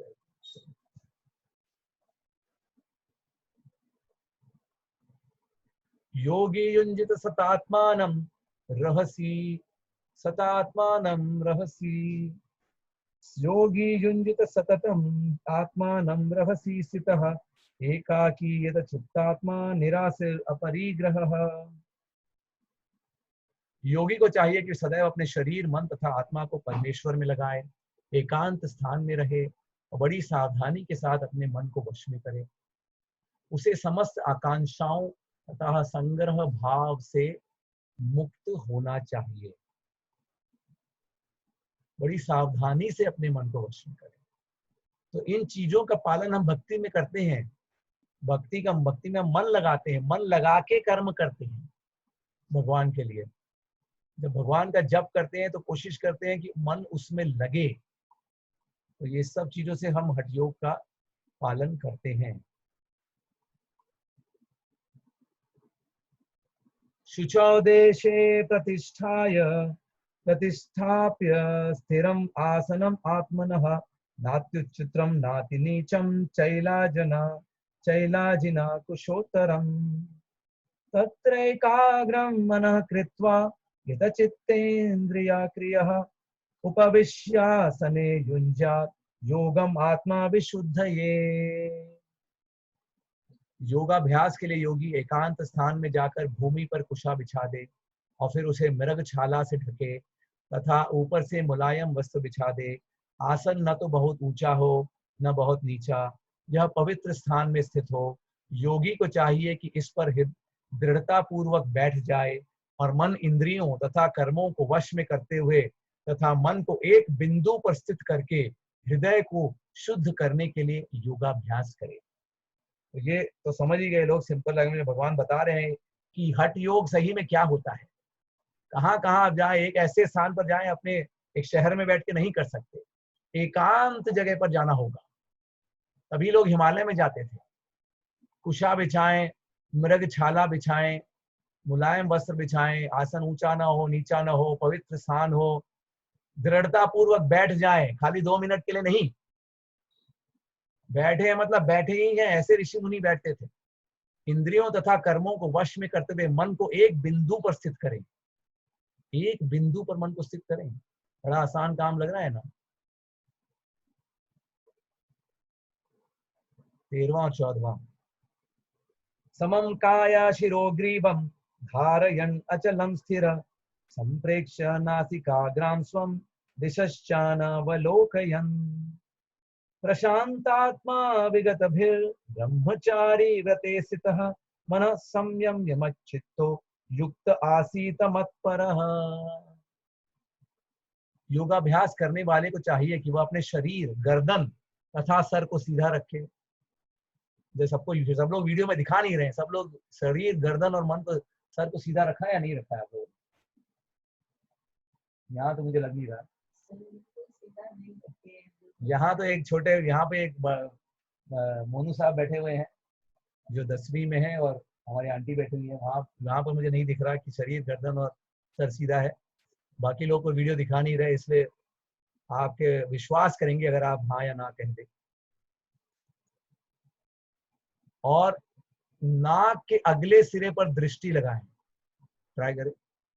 नाक के अगले, बस सारी नाक का अगले सिरे को देखते रहना भाई, और कहीं देखा तो थप्पड़ पड़ेगा। इस प्रकार वह अचलित, अविचलित तथा दमित मन से भय रहित, और देखिए वो जंगल में है लेकिन भय रहित रहना होगा, भय रहित विषयी जीवन से पूर्णतया मुक्त होकर ब्रह्मचारी व्रते, ब्रह्मचारी व्रते, भाई ब्रह्मचारी मतलब परिवार नहीं हो सकता। ये नहीं कि भैया और भी परिवार, बीवी बच्चे, ये वो सभी को लेकर नहीं, ब्रह्मचारी व्रते, विषयी जीवन से पूर्णतया मुक्त होकर अपने हृदय में मेरा चिंतन करे, मेरा चिंतन करे, लेकिन ऐसे कर मुझे ही अपना चरम लक्ष्य बनाए। युक्त आसीत मत परहा, मुझे अपना लक्ष्य बनाए, लेकिन ये सब करके। ये 13वां और 14वां।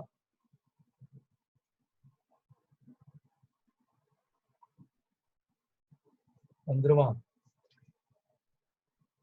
युञ्जन्नेव सदात्मानं योगी नियतमानसः शांतिं निर्वाण परमं मत्संस्थं अधिगच्छति।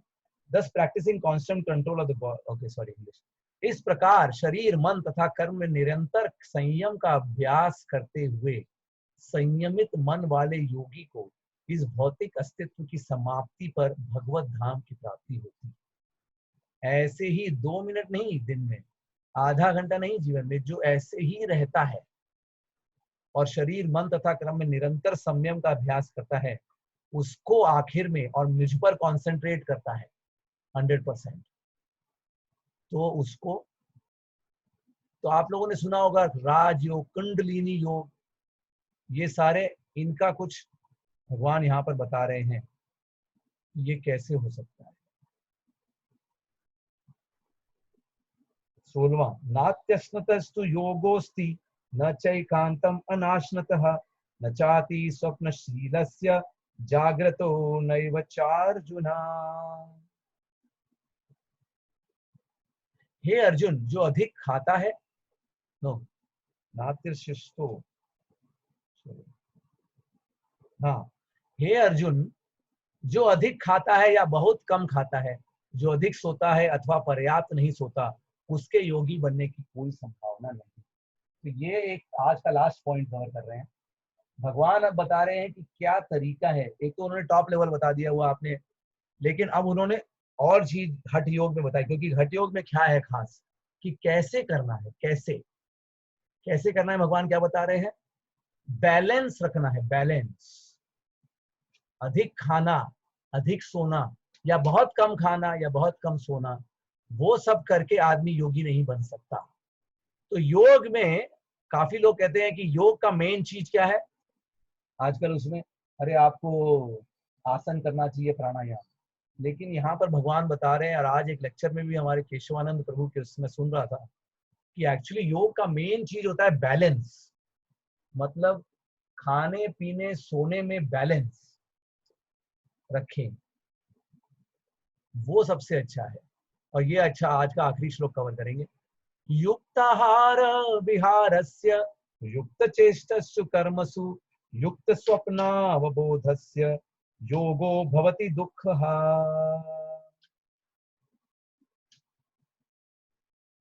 जो खाने सोने, आमोद प्रमोद तथा काम करने की आदतों में नियमित रहता है, वह योगाभ्यास द्वारा समस्त भौतिक क्लेशों को नष्ट कर सकता है। तो खाना, सोना, कर्म करना और युक्ता और विहार, मतलब आदमी कुछ इवन रिलैक्स करे कुछ, या प्रचार करता है, जैसे भगवान का प्रचार कर रहा है ये, उससे उसको विहार। तो युक्त आहार, सो आहार विहार, खाना और सोना, इन सब में जो बैलेंस रखेगा, नियमित रहेगा। इसीलिए पहले के जमाने के लोगों में बहुत ज्यादा उनकी तबीयत अच्छी रहती थी। हालांकि वो बहुत सारी और चीजें नहीं कर रहे हो, क्योंकि वो संयमित रूप से रहते थे। ये है सत्व गुण। मतलब आप डिसिप्लिन हो, समय पर सो रहे हो, उठ रहे हो, कम खा रहे हो, उतना ही।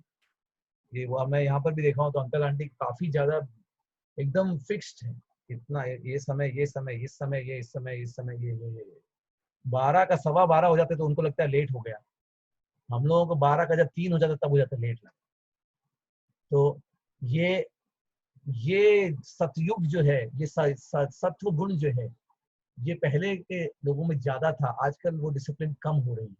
लेकिन ये गीता से आई है ये बात, कि आप अपने खाने पीने सोने में, कार्य करने में नियमित रूप से अगर करेंगे तो वो योग है, और तब आप अपने दुखों को कम कर पाओगे, समस्त भौतिक क्लेशों को नष्ट कर सकता है। तो ये आखिरी पॉइंट आज के उसमें कवर किया। तो अब फाइनली देखें कि आज क्या क्या हमने कवर किया है। सबसे पहली बात हमने कवर की कि 5वें अध्याय का आखिरी पार्ट कवर किया, और उसमें बहुत फेमस श्लोक जो भगवान ने बताया है वो है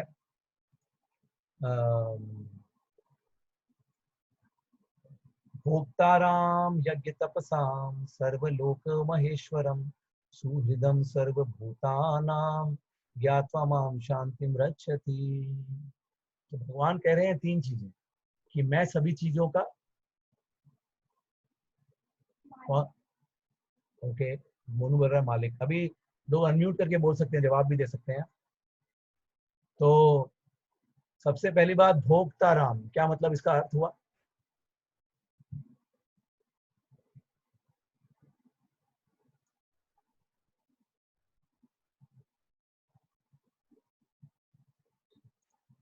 भगवान कोई भी नहीं बोल रहा। भोक्ताराम, हाँ भोक्ताराम, भोक्ता, भोग करने वाला, जो भोग कर रहा है। हाँ, तो जो एंजॉयर है, जो एंजॉयर है, जिसको हम लोग कुछ काम करते हैं, मेरे को भी तो मिलना चाहिए कुछ, जिसको वो फाइनल प्रॉफिट, फाइनल एंजॉयमेंट जिसको मिला, वो भोक्ता कौन है? ईश्वर। और यज्ञ भोक्ताराम यज्ञ तप, यज्ञ तप सा मतलब कुछ भी आपने ऑफर किया, तप किया, कार्य किया, जो भी है उसके भोक्ता वो है। सेकंड, सर्वलोक महेश्वरम, मतलब सभी चीजों के मालिक। मालिक। और उन सभी चीजों में चीजों के क्या क्या मालिक। चीजें आती है भाई, मालिक हमने कवर किया था। जो अपना जो प्रॉपर्टी हमारा घर, मकान, पैसे, थॉट्स, अच्छा, अपना सोच। घर, मकान, पैसे, ओके, और सोच, हमारी सोच, सेंस जो भी हम सोचते हैं, सेंसेस, और इंद्रियां। सेंसेस। इंडिया आंटी ज्यादा इंग्लिश में बोलती, समझ में नहीं आता। सेंसेस मतलब इंद्रियां, हमारे हमारे हमारी सेंसेस मतलब हमारी इंद्रियां भी उनकी हैं। और क्या है उनका? हमारा शरीर, बॉडी, हमारा मन, मनीषा जी कह रही है हमारा मन, और बॉडी, हमारी शरीर, और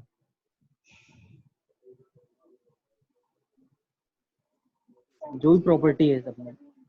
सभी चीज जो हम देख रहे हैं वो उनकी है। मोनू ने कहा बराबर, वो भी अच्छा है।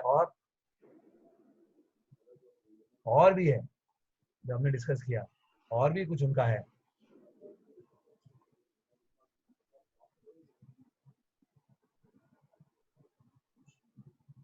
हमारा फल, ओके, कर्म, हाँ, फल, कर्म फल उनका है। Okay, that's good. ओके, और थॉट्स, हाँ हमारे थॉट्स भी कहीं ना कहीं उनके ही हैं। हाँ हाँ हाँ, चीज है। फिर सब जोर से बोलिए एक बार, फिर से थॉट्स, कहिए। थॉट्स, हमारे हाँ थॉट्स। हाँ, क्योंकि हमारे जो और थॉट्स के अलावा और क्या, so also internal, not just external. ये मैं बात बताना चाहता हूँ। ये आपने सारी अभी तक जिसने बात कही, मनीषा ने मन कहा था वैसे, लेकिन सारी बाकी जो बात कही, सारे लोग जो हमें दिख रहे हैं, सारी चीजें जो हमें दिख रही हैं, हमारी प्रॉपर्टी जो हमें दिख रही है, और हमारी कलाएं, हमारे में कलाएं हैं, स्किल्स है, ये कर सकते हैं, ये कर सकते हैं, ये भी सारी, वो भी उनकी है। और अभी आशीष जी ने कहा कि हमारे तो अंदरूनी, अंदरूनी में क्या क्या है हमारे पास? आत्मा, आत्मा हमारी उनकी है।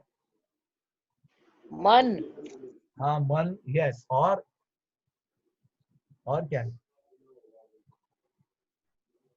अच्छा, जब भी हम उसको सोचे तो हम सोचते कि मन के 3 एक्शन है। वो सोचता है, और वो भावनाएं भी तो है, भावनाएं, feeling, thinking, feeling, willing, feeling, और इच्छाएं।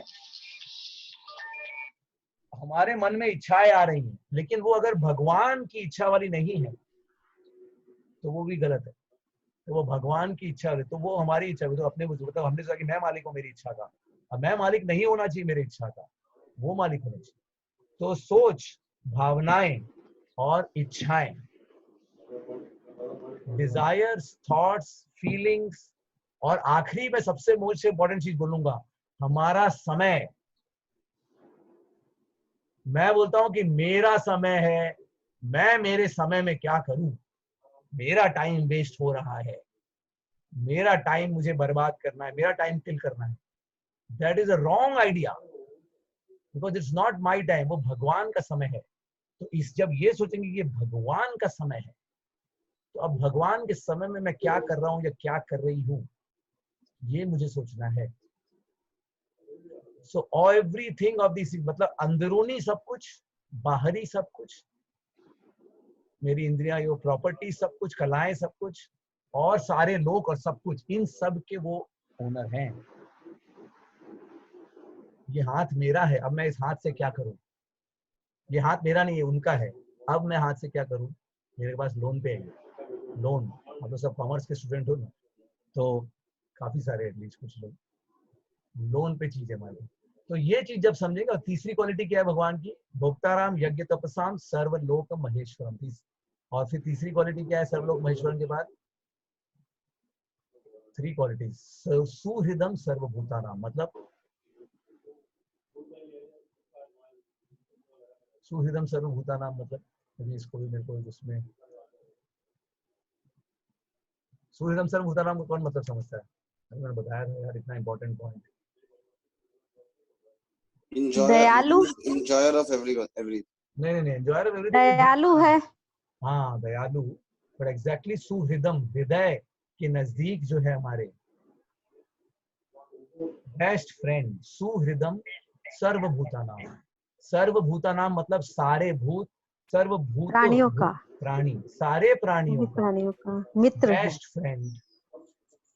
तो सुप्रीम एंजॉयर, सबके एंजॉयर और सबके ओनर, और लेकिन बेस्ट फ्रेंड। क्योंकि एंजॉयर और ओनर अगर बेस्ट फ्रेंड नहीं हुआ तो वो तो आपकी सारी जीवन को एकदम हाहाकार मचा देगा आपके जीवन में। लेकिन अगर वो बेस्ट फ्रेंड हो गया, सबसे अच्छा हितैषी हो गया, तो आपकी लाइफ में शांति हो गई ना एकदम 100%। तो भक्त ऐसा हो जाता है, भक्त जानता है कि वो ऊपर से तो एकदम वैसे, वो ये जो हमने पॉइंट कवर किया था कि भक्त ये जानता है कि हम वैसे एकदम लाइट, वो वैसे लाइट हो जाता है एकदम हल्का, क्योंकि वो किसी भी चीज का ओनर नहीं है। तो वो भौतिक रूप से लाइट हो जाता है एकदम हल्का। और बाकी लोग जो है वो भौतिक रूप से भारी होना ही पसंद है उनको। सारी चीजें मुझे मिल जाएं, ये सारे जो चीजें हम बता रहे थे ये सब मेरी है, सब कुछ मेरा है, मेरा, और जितना मेरा हो जाए। ये हम 16वें अध्याय में पढ़ेंगे कि ज्यादातर लोग दुनिया में कैसे दानव प्रवृत्ति ऐसी होती है, ये मेरा है और भी मेरा हो जाए ये सब। तो भौतिक रूप से हल्के हैं, वैसे भारी हैं। और दूसरा, लेकिन आध्यात्मिक रूप से, अंदरूनी रूप से, अंदर रूप से एकदम वो जो हल्का बाहर से है, वो अंदर से एकदम भर जाता है प्रेम से, क्योंकि उसको पता है भगवान मेरे प्रेमी है और मुझे भी भगवान से प्रेम करना है। तो वो एकदम भर जाता है प्रेम से, तो वो फुल हो जाता है। तो एकदम अंदर से तो फुल और वैसे हल्का। मन आपका एकदम भरा हुआ है, खुश है एकदम, और शरीर आपका एकदम हल्का है। मतलब आपको वैसा कुछ करने की जरूरत, वो जैसे बता देते, मतलब वैसे बोलते हैं ना, ये शरीर बहुत भारी हो जाए तो चलना भी मुश्किल हो जाता है। तो जब भारी और सामान बहुत लेकर चलना है तो कितना चलना मुश्किल हो जाएगा। तो भक्त का वैसे वो एकदम हल्का हो जाता है और अंदर से प्रेम में भर जाता है। तो बस, बल्कि और दूसरा जो जनता होती है वो उल्टी हो जाती है, वैसे भारी और अंदर से खोखली। तो कैसा होना चाहेंगे ये हमारे ऊपर है। ये चीज हमने पहले कवर की। दूसरा, फिर हमने जब 16वां अध्याय शुरू किया तो हमने समझा कि कर्म योग है, ज्ञान योग है, ध्यान योग। तो इसको सिंपली कैसे समझे? कर्म योग मतलब, इसको भी क्विकली बताएं तो कर्म योग, ज्ञान योग, ध्यान योग, ये सिंपल है एकदम। इसको कर्म योग मतलब क्या करना है, क्या करना है? भगवान की सेवा। ज्ञान योग मतलब नहीं, क्यों करना, वाई हाँ वाई क्यों करना है, वाई। ये जब ज्ञान ही नहीं होगा तो आप क्यों करोगे फिर भगवान के लिए? क्योंकि भगवान क्यों करना है वो सब हमने डिस्कस किया ही है। भगवान की इतनी क्वालिटीज हमने डिस्कस की है, इसलिए भगवान के लिए करना है। और ध्यान योग मतलब हाउ, कैसे कर, बस कैसे करना है। तो क्या, क्यों और कैसे, ये तीनों भक्ति में ही है। क्योंकि ध्यान योग बताएगा हमें कैसे हम मन लगा कर करें उसको। क्योंकि मन बहकता है, मन भटकता है, पूरा कंसंट्रेशन लूज कर देते हैं ना, तो वो होता है ध्यान योग में। तो वही भगवान ने बताया कि हमारा दुश्मन कौन है हमारा दुश्मन? मन। और वो दुश्मन हमारा बेस्ट फ्रेंड भी बन सकता है, क्योंकि हमारे सबसे क्लोज है। तो वही बेस्ट फ्रेंड बन जाएगा। वो बेस्ट फ्रेंड कब बनेगा? जब हमें सुख दुख सब चीजों से नहीं, ऊपर हट वो तो जाएंगे, आगे की बात है। वो तो हम समझेंगे जब कैसे। ईश्वर में हम ध्यान लगा लेंगे। क्यों ऐसा क्यों कि जब ईश्वर में ध्यान लगाएंगे तो वो बेस्ट फ्रेंड बनेगा? इसका क्यों ऐसा क्यों बोलते हैं हम? क्योंकि उसको पकड़, क्योंकि जब हम ये जानने लग जाएंगे कि सब कुछ का मालिक ईश्वर ही है, तो वही हमारे बेस्ट फ्रेंड बन जाएंगे। तो फिर हमें किसी चीज से प्रॉब्लम नहीं होगी। नहीं, वो अलग चीज है। जो हमारे बेस्ट फ्रेंड से हम की तरफ बस सिंपल लॉजिक है। क्योंकि जो हमें सबसे अच्छे दोस्त से मिलाएगा वो भी तो हमारा अच्छा दोस्त बन गया ना। जो हमें हमारे सबसे अच्छे दोस्त से मिलाएगा वो हमारा अच्छा दोस्त बन गया कि नहीं बना? सिंपल। यस, तो भगवान के पास जो हमें लेके जाएगा वो हमारा बेस्ट फ्रेंड बन गया, यानी मन हमारा बेस्ट फ्रेंड बन गया। बस। और जो हम भगवान से दूर लेके जाएगा तो वो हमारा वर्स्ट एनिमी बन जाएगा। तो हम लोगों को और फ्रेंड्स और एनिमी में ढूंढने की जरूरत नहीं, हमें सिर्फ हमारे मन को ही करना है। हमारे मन को जिसने कंट्रोल कर लिया वो बेस्ट फ्रेंड बन गया, मन को नहीं कंट्रोल किया वर्स्ट एनिमी हो गया। वो तो मन ही आइदर सबसे अच्छा दोस्त और मन ही आइदर सबसे बुरा शत्रु। मन ही वो दोनों पोजीशन ले सकता है, जस्ट एक ही क्राइटेरिया पर। अगर वो कंट्रोल में आकर आपको आपके बेस्ट फ्रेंड के पास लेके जा रहा है तो वो best friend. That's it. Okay, so then last two things that we learned today. One is 3 levels. कैसे समझें कि मन हमारे कंट्रोल में आया है, कैसे जब समझें सुख कि मन दुख, हमारे कंट्रोल में आया है। ये 3 लेवल हमने देखे थे। तो क्या है वो 3 लेवल? पहला जब सुख दुख, लाभ हाँ, हानि, सर्दी ओके, वेरी गुड। गर्मी, जब सुख सब दुख, चीजों से कोई हाँ, सुख दुख, लाभ हानि, सर्दी गर्मी, इन सबको एक ही तरह से देख सके तो वो आ गया। उसका मतलब हो गया कि मन कंट्रोल में मन हमारा कंट्रोल में आ रहा है, मन हमारा फ्रेंड बन रहा है। ओके, फर्स्ट वो। सेकंड, नेक्स्ट लेवल, जब हम किसी मटेरियलिस्टिक चीजों के ऊपर हमारी हाँ, वो ना रहे, प्यार ना हाँ, रहे हमें किसी भी चीज, मटेरियलिस्टिक चीजें, सोना हाँ, और सुख पत्थर एक वाली समान। इस तरह की। हाँ, जब सोना और पत्थर आपको एक समान लगेगा, जिसको मतलब जो भी चीजों को लोग मानते हैं, सुंदरता हो, धन हो, परिवार हो, शिक्षा हो, ख्याति हो, इन्हीं सभी चीजों को लोग मानते हैं ना। आप किसी चीज को आज दुनिया में आप कैसे लोगों को किसी को बड़ा बोलते हो, छोटा बोलते हो, इससे ही मानते हो ज्यादातर। ये इसके पास बहुत पैसा है, इसके पास बहुत ज्ञान है, इसके पास बहुत सुंदरता है, इसके पास बहुत ज्ञान है, जो भी है, ये यही सारी चीजें हैं। पावर, नॉलेज, ये पांच 6 चीजों मेन चीज होती हैं। तो इन सब चीजों को हम जो इम्पोर्टेंट जो इन चीजों के पीछे वैसे नहीं भाग रहा, जस्ट इन चीजों के लिए इनके पीछे भागना और इनको एक ही मानना, अपने आप को ऊंचा और नीचा नहीं मानना इन चीजों की वजह से, इनको एक ही नजरिए से देखना, तो वो नेक्स्ट हाई लेवल हो गया। तो इसको बहुत ही मुश्किल है समझना कि एक बार ज्यादा पैसा आ जाता है, उसके बाद जब पैसा कम हो जाता है ना, तो कोई भी विचलित हो जाएगा, कोई भी विचलित हो जाएगा। अभी हम लोग ही पहले बचपन में चौल में रहते थे, अभी अगर चौल में रहने के लिए बताया जाए तो कैसी हालत खराब हो जाएगी। ऐसा लगेगा कि नर्क से भी बुरा, मतलब रह ही नहीं पाएंगे, जिंदा ही नहीं रह पाएंगे। क्या पता भगवान के पास से इतना नहीं हो, मतलब, और इतनी हमारी परिस्थिति भी नीचे न जाए, और वैसे और हमारे वैसे भी मन से न जाए इतनी, लेकिन हम देख सकते हैं कि हमारी परिस्थिति जो भी मुझे इच्छा जाए, वैसे जो भगवान चाहे। लेकिन हम लोग देख सकते हैं कि ये कितना मुश्किल है।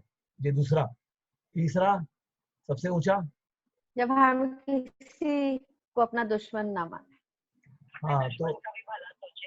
हाँ, तो सभी भला ही सबका भला सोचे और किसी को माने ही नहीं कि ये हमारे, चाहे वो हमारे लिए ये कर रहा है, वो कर रहा है, जो कर रहा है वो कर रहा है, उस सभी के लिए हमारे मन में मित्रता, स्नेह ऐसा ही है सबके लिए। कैसे हम उनके लिए अच्छा कर दें, यही है हमारे मन में। चाहे वो हमारे लिए कुछ भी सोच रहे हो, लेकिन हम उनके लिए टॉप लेवल का ही सोच रहे हैं। स्नेह, प्रेम, करुणा हमारे मन में वही है। तो भगवान कहते हैं वो हाईएस्ट है वो, क्योंकि चीजों को आप फिर भी मान सकते हो, लेकिन लोगों के लिए पूरे टाइम ऐसा सोचना और भी मुश्किल। तो ये चीज। और आखिरी हमने देखा बैलेंस। तो भगवान कहते हैं कि युक्त आहार विहारस्य, अपने सोने, खाने, पीने, इन सब चीजों को आप बैलेंस रखें। तो जब जितना आप बैलेंस रखोगे इसको, उतना आपकी बीमारी दूर होगी, आपके दुख कम होंगे। काम जो भी, जैसे अभी इसमें भी है, ओके, भक्ति का समय हम ये कर रहे हैं तो ये इस समय माला करेंगे, इस समय पूजा करेंगे, इस समय करेंगे, इस समय करेंगे, इस समय इतना खाइए, फिर इधर इस समय आराम करिए, इस समय ये करिए, ये वो, ऐसा ऐसा। अगर आप ये बैलेंस्ड होकर रोज करते रहोगे और अपने शरीर को देखते रहोगे कि कैसा कब कैसा जा रहा है, शरीर का ध्यान देना है, मन का ध्यान देना है उस हिसाब से, क्योंकि वो शरीर भी तो कार है ना, उससे अच्छे से जब करोगे तभी तो आगे बढ़ पाओगे। अभी तो वो ये कार में ड्राइवर आगे कैसे जाएगा, तो हम ये थोड़ी कह रहे हैं कि शरीर, भगवान थोड़ी कह रहे हैं कि शरीर को फेंको, तुम छोड़ो, कुछ भी खाओ, कुछ भी सो, कैसे भी कुछ भी करो, भक्ति करो बस। भगवान ये नहीं कह रहे। तो भक्त जो होता है वो इंटेलिजेंट होता है, भक्त कोई मूर्ख नहीं होता। जब हम कह रहे हैं कि हम शरीर नहीं, इसका मतलब नहीं हम कि शरीर का, बल्कि जो भक्त होता है वो शरीर का ज्यादा अच्छा ध्यान दे पाता है, ये जानकर कि वो शरीर नहीं है, लेकिन वो शरीर के अंदर है, वो शरीर के अंदर है, वो शरीर नहीं है, लेकिन क्योंकि वो शरीर के अंदर है, ये शरीर भी उसकी अमानत नहीं है ना, दूसरे की अमानत है, लेकिन उसको यहाँ रहना है। जब वो यहाँ पर शरीर को अच्छे से रखेगा तो अच्छे से रह पाएगा, बैलेंस होके रह पाएगा, फिर भगवान की सेवा कर पाएगा, अदरवाइज कैसे कर पाएगा। तो ये चीज को करके बैलेंस करना जरूरी है। तो ये आज हमने आखिरी ये पॉइंट कवर किया। Hare Krishna Krishna Krishna Hare Hare, Hare Ram Hare Ram Ram Ram Hare Hare. Any other questions, comments?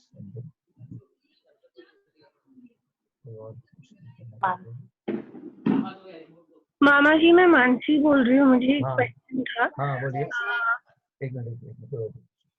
हाँ बोलिए।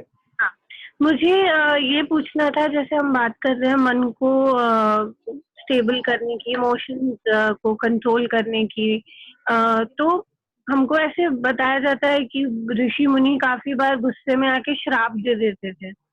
उनको इतना गुस्सा आता था कि लोगों को श्राप दे देते थे। तो मतलब how do we justify that?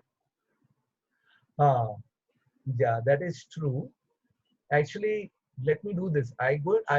मैं इसके बारे में पता करके शायद आपको बाद में और कुछ भी बता पाऊं। पहली बात तो ये, एक तो वो भगवान की लीलाओं में कुछ लोग जो ऐसा करते हैं, वो एक तो दो बातें हो सकती है, अलग अलग ऋषि मुनि अलग अलग उसमें लेवल में रहते हैं।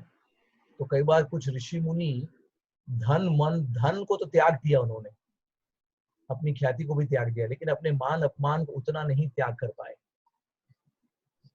अपने वो जो मतलब वो उसको उतना त्याग नहीं कर पाए कि किसी ने मेरे साथ कुछ कर दिया, तो उस लेवल पर वो नहीं पहुंच पाए। उन्होंने जैसे वो सर्दी गर्मी इन चीजों को उन्होंने मान लिया, उस सबको उतना टॉलरेट कर लिया उन्होंने धन को भी त्याग दिया, लेकिन किसी ने उनके साथ कुछ ये कर दिया या वो बुरा कर दिया, ये वो तो उस लेवल पर वो नहीं कर पाए। एक तो ये चीज, जहां तक मुझे अभी पता है, अगर और कुछ पता चलेगा तो ये भी बताऊंगा। तो एक तो ये चीज हो सकती है कि वो आपने देखा ना कि कुछ लेवल पर वो कर पाए, वो सर्दी गर्मी वगैरह टॉलरेट कर लिया, उन्होंने ये टॉलरेट कर लिया कि धन सब छोड़कर आ गए हैं, वो सब सारा अपना परिवार भी छोड़ दिया, तो वो नेक्स्ट लेवल पे भी चले गए। वो उन्होंने उस सब चीजों को वो एक ही मान रहे हैं, उससे कुछ उनको फर्क नहीं पड़ता, लेकिन वो एकदम नेक्स्ट लेवल के लोगों के साथ जब वो डील कर रहे हैं, तो अगर किसी ने उनके साथ बहुत बुरा किया या कुछ बुरा किया उन्होंने, तो वो उसको बराबर उस समय वो उसको वो नहीं टॉलरेट किए। तो मन कई बार ऐसा हो सकता है, ये मुश्किल है, ये बहुत एकदम नहीं। तो ये एक कारण हो सकता है। और दूसरा एक कारण ये भी हो सकता है, कई बार भगवान उनको यूज करते हैं कोई एक लीला में। जब भगवान की जो रामायण की लीला है, महाभारत, जैसे अर्जुन भी कहते हैं, अर्जुन को भगवान ने मोह में डाल दिया, बल्कि अर्जुन तो हमेशा भगवान का साथी है। वो कैसे भगवान को पूछ रहे हैं कि अरे आप कैसे सूर्य भगवान को पहले बताए, ये आप तो अभी मेरे पास हो। उनको मोह में डाल दिया गया था। वो हमारा केस नहीं है, उसको लीला कहते हैं। हम लोग तो अपने ही कर्मों की वजह से फंसे हुए हैं, लेकिन भगवान वो कहते हैं ना कि कुछ सिखाने के लिए कई बार भगवान एक पार्ट भी प्ले करवा देते हैं अपने किसी निजी आदमी से। अच्छा तू ऐसे, मैं तेरे को इस पोजीशन में डाल दूंगा, और इस पोजीशन से अब तू कुछ जो करेगा उससे दुनिया को सीख मिलेगी। तो कई बार ये भी एक चीज होती है।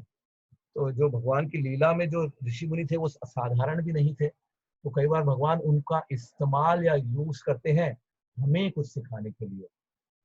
और ये पहली बात भी हो सकती है। तो ये दोनों बातें, लेकिन इसके अलावा और कुछ मुझे पता चला तो मैं बताऊंगा, लेकिन ये दो मुझे इसका थोड़ा अंदाज है। Thank you. कि इनफैक्ट मेरे सॉरी आवाज बराबर नहीं आ रही है, ज्योति ज्योति कुछ बोल रही है। अच्छा एक मिनट। हाँ प्रीति बोल रही है शायद, बोल रहे। हाँ सॉरी, हमारे घर में 2 चालू रहता है ना तो आवाज क्लियर नहीं आती। हाँ बोलिए। हाँ मैं क्या बोल रही थी, ऐसा भी होता है कि कई बार जो रियल ऋषि मुनि है ना, जो बहुत पहुंचे हुए हैं, जैसे नारद मुनि हो गए, उन्होंने जो ये है शाप, वो एक तरह से ब्लेसिंग होते हैं। अगर अपन उसको अच्छा एक minute I have a next meeting in 10 minutes. I will just tell this other person we can continue. Sneha ji, I have a previous meeting going on. Yeah, you can be there, no problem. It's a public meeting. I don't mind. Okay. I'll join in the next.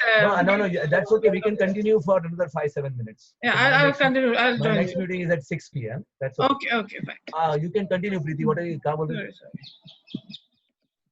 5 minutes, 5 more minutes we can go. Yes. Okay. Yeah, go ahead, Preeti. What are you saying? Sorry Yeah, go ahead. Complete what you're saying. saying that sometimes अपने को लगता है ना कि जो शाप है वो blessing भी होता है। हाँ वो भी एक बात है। वो नल मणिग्रीवा को शाप दिया था कि वो पेड़ बन जाएंगे। हाँ ये भी एक अनदर एस्पेक्ट, ये एक इम्पोर्टेंट एस्पेक्ट है कि नारद मुनि इसलिए नहीं दिए, वो कई बार वो श्राप ऐसे और ब्लेसिंग है। ये बहुत important, thank you for bringing this point, ये बहुत इम्पोर्टेंट पॉइंट है। हाँ, जैसे अपन वो अहिल्या का भी देखते हैं कि अल्टीमेटली राम ने टच किया तो वो एक तरह से ब्लेसिंग में कितनी, मोस्ट ऑफ द स्टोरीज में हम देखते हैं कि वो ब्लेसिंग में कन्वर्ट होता है, पर अपन को उस वक्त नहीं पता चलता जब एट दैट मोमेंट। अपन अपनी भी लाइफ में कई बार सोचते हैं ऐसा क्यों हुआ, और फिर लास्ट में वो देखते हैं कि Krishna had a bigger plan, we didn't know. Wonderful point. जब नारद मुनि ने नल कुबेर और मणिग्रीव को दिया तो वो कोई गुस्से में आकर नहीं, बल्कि कृपा करके, कई बार वो कृपा करके देते हैं। जैसे बच्चे को एक बार कोई डांट देता है ना, एक बार मन ऐसा लगेगा कि पापा एकदम गुस्सा होकर डांट दिए, लेकिन वो पापा एक्चुअली कर रहे हैं वो बच्चे के अच्छे के लिए, उसको वो श्राप भी उसके अच्छे के लिए मिला है। तो ये भी एक इम्पोर्टेंट पॉइंट है। राम भगवान जो आए, मतलब विष्णु भगवान ने जो राम भगवान का अवतार लिया, वो भी तो उनको श्राप मिला था, वो सबसे बड़ा एग्जाम्पल हो गया आपके सेकंड पॉइंट में भैया। उनको श्राप मिला, क्या श्राप मिला? विष्णु भगवान को एक ऋषि ने श्राप दिया था कि श्राप था कि वो अपनी वाइफ से मतलब विवाह होगा उनका, तो वो विष्णु भगवान ने तब राम भगवान का अवतार, मतलब वो राम भगवान के अवतार में वो चीज हुई फिर। ओह, ये बता दिए मुझे, स्टोरी मुझे पता नहीं। एक्चुअली कल ही दिखाया था उत्तर रामायण में, जो उसने देखा। अच्छा, anyway, what we have to understand is God is above all of this. वो तो हमें पता ही होना चाहिए।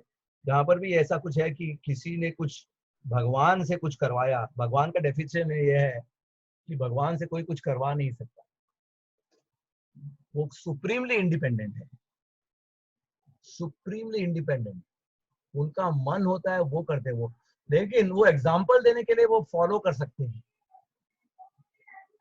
भगवान ने वो कहा ना कि मैं अपने कर्म कर रहा हूं, क्योंकि अगर मैंने अपने कर्म नहीं किए तो मेरा एग्जाम्पल देख के लोग वो एग्जाम्पल के हिसाब से कर पाएंगे। लेकिन हमें ये समझना है कि laws of nature are not about God.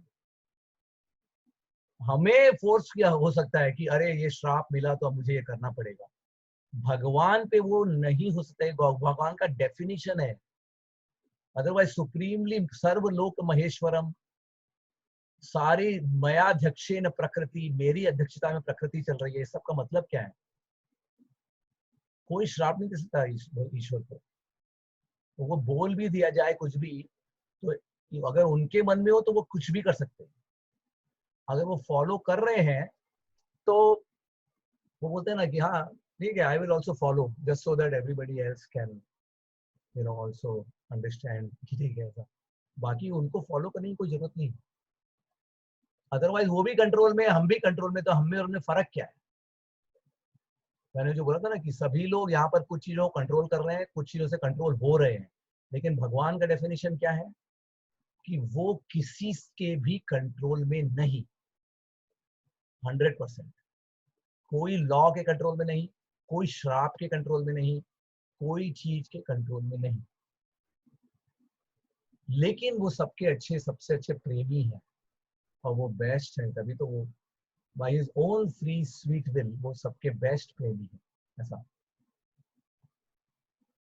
Okay ना, ये पॉइंट डेफिनेशन है भगवान का, अदरवाइज हम भगवान को अपने लेवल पे लेके आ जाएंगे।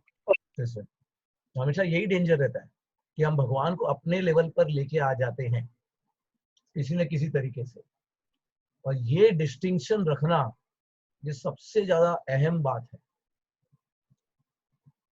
इसमें अपने इसमें।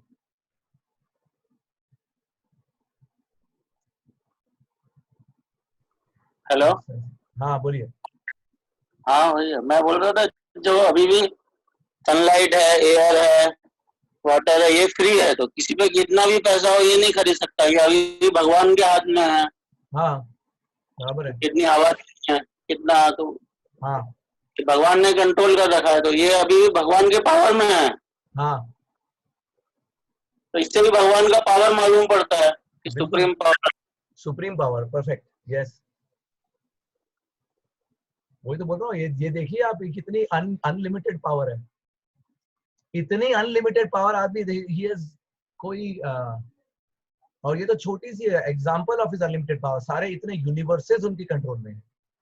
ये तो हमें इस जगत का एक ये दिख रहा है, तो अनलिमिटेड पावर है, अनलिमिटेड पावर, कोई अंत नहीं है। अगर हमें उसका थोड़ा आइडिया लगे कि कोई अंत नहीं है तो हम थोड़ा ग्लिम्स कर पाएंगे कि माय गॉड हम किसकी बात कर रहे हैं, यहाँ पर किसकी हम लोग बात कर रहे हैं।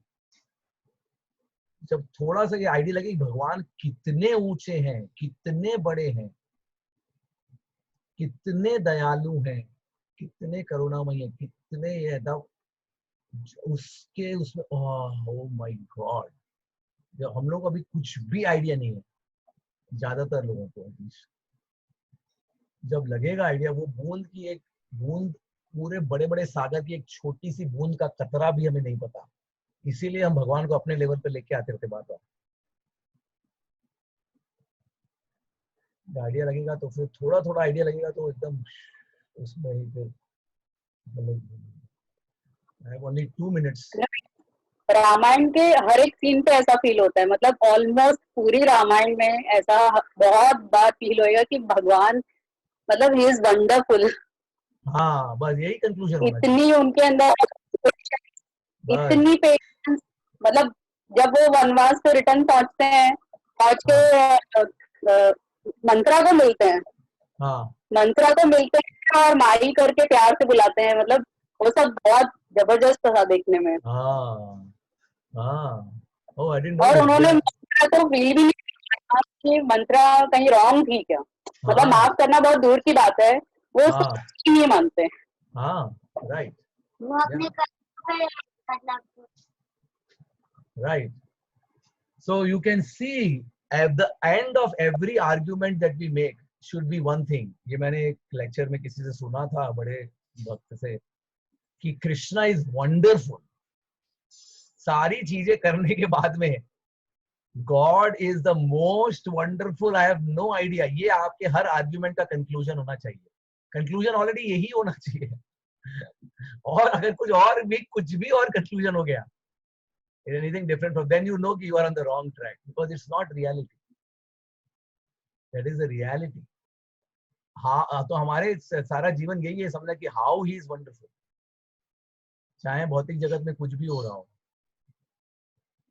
आज नौकरी है नहीं है, आज पैसा है नहीं है, आज यहाँ है कल वहां थे, फिर ये है जो भी है, आज कोरोना है नहीं है, जो भी है, लेकिन हमारा कंक्लूजन एक ही आ रहा है एंड में कि God is so wonderful, he is just amazing.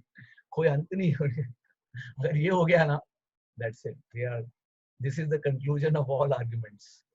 सो ये this is one, we are at 5:58, we will have to end because I have a 6 p.m. call, user call, but this is one conclusion of the day, that God is the most wonderful in every circumstance, in every move, in everything,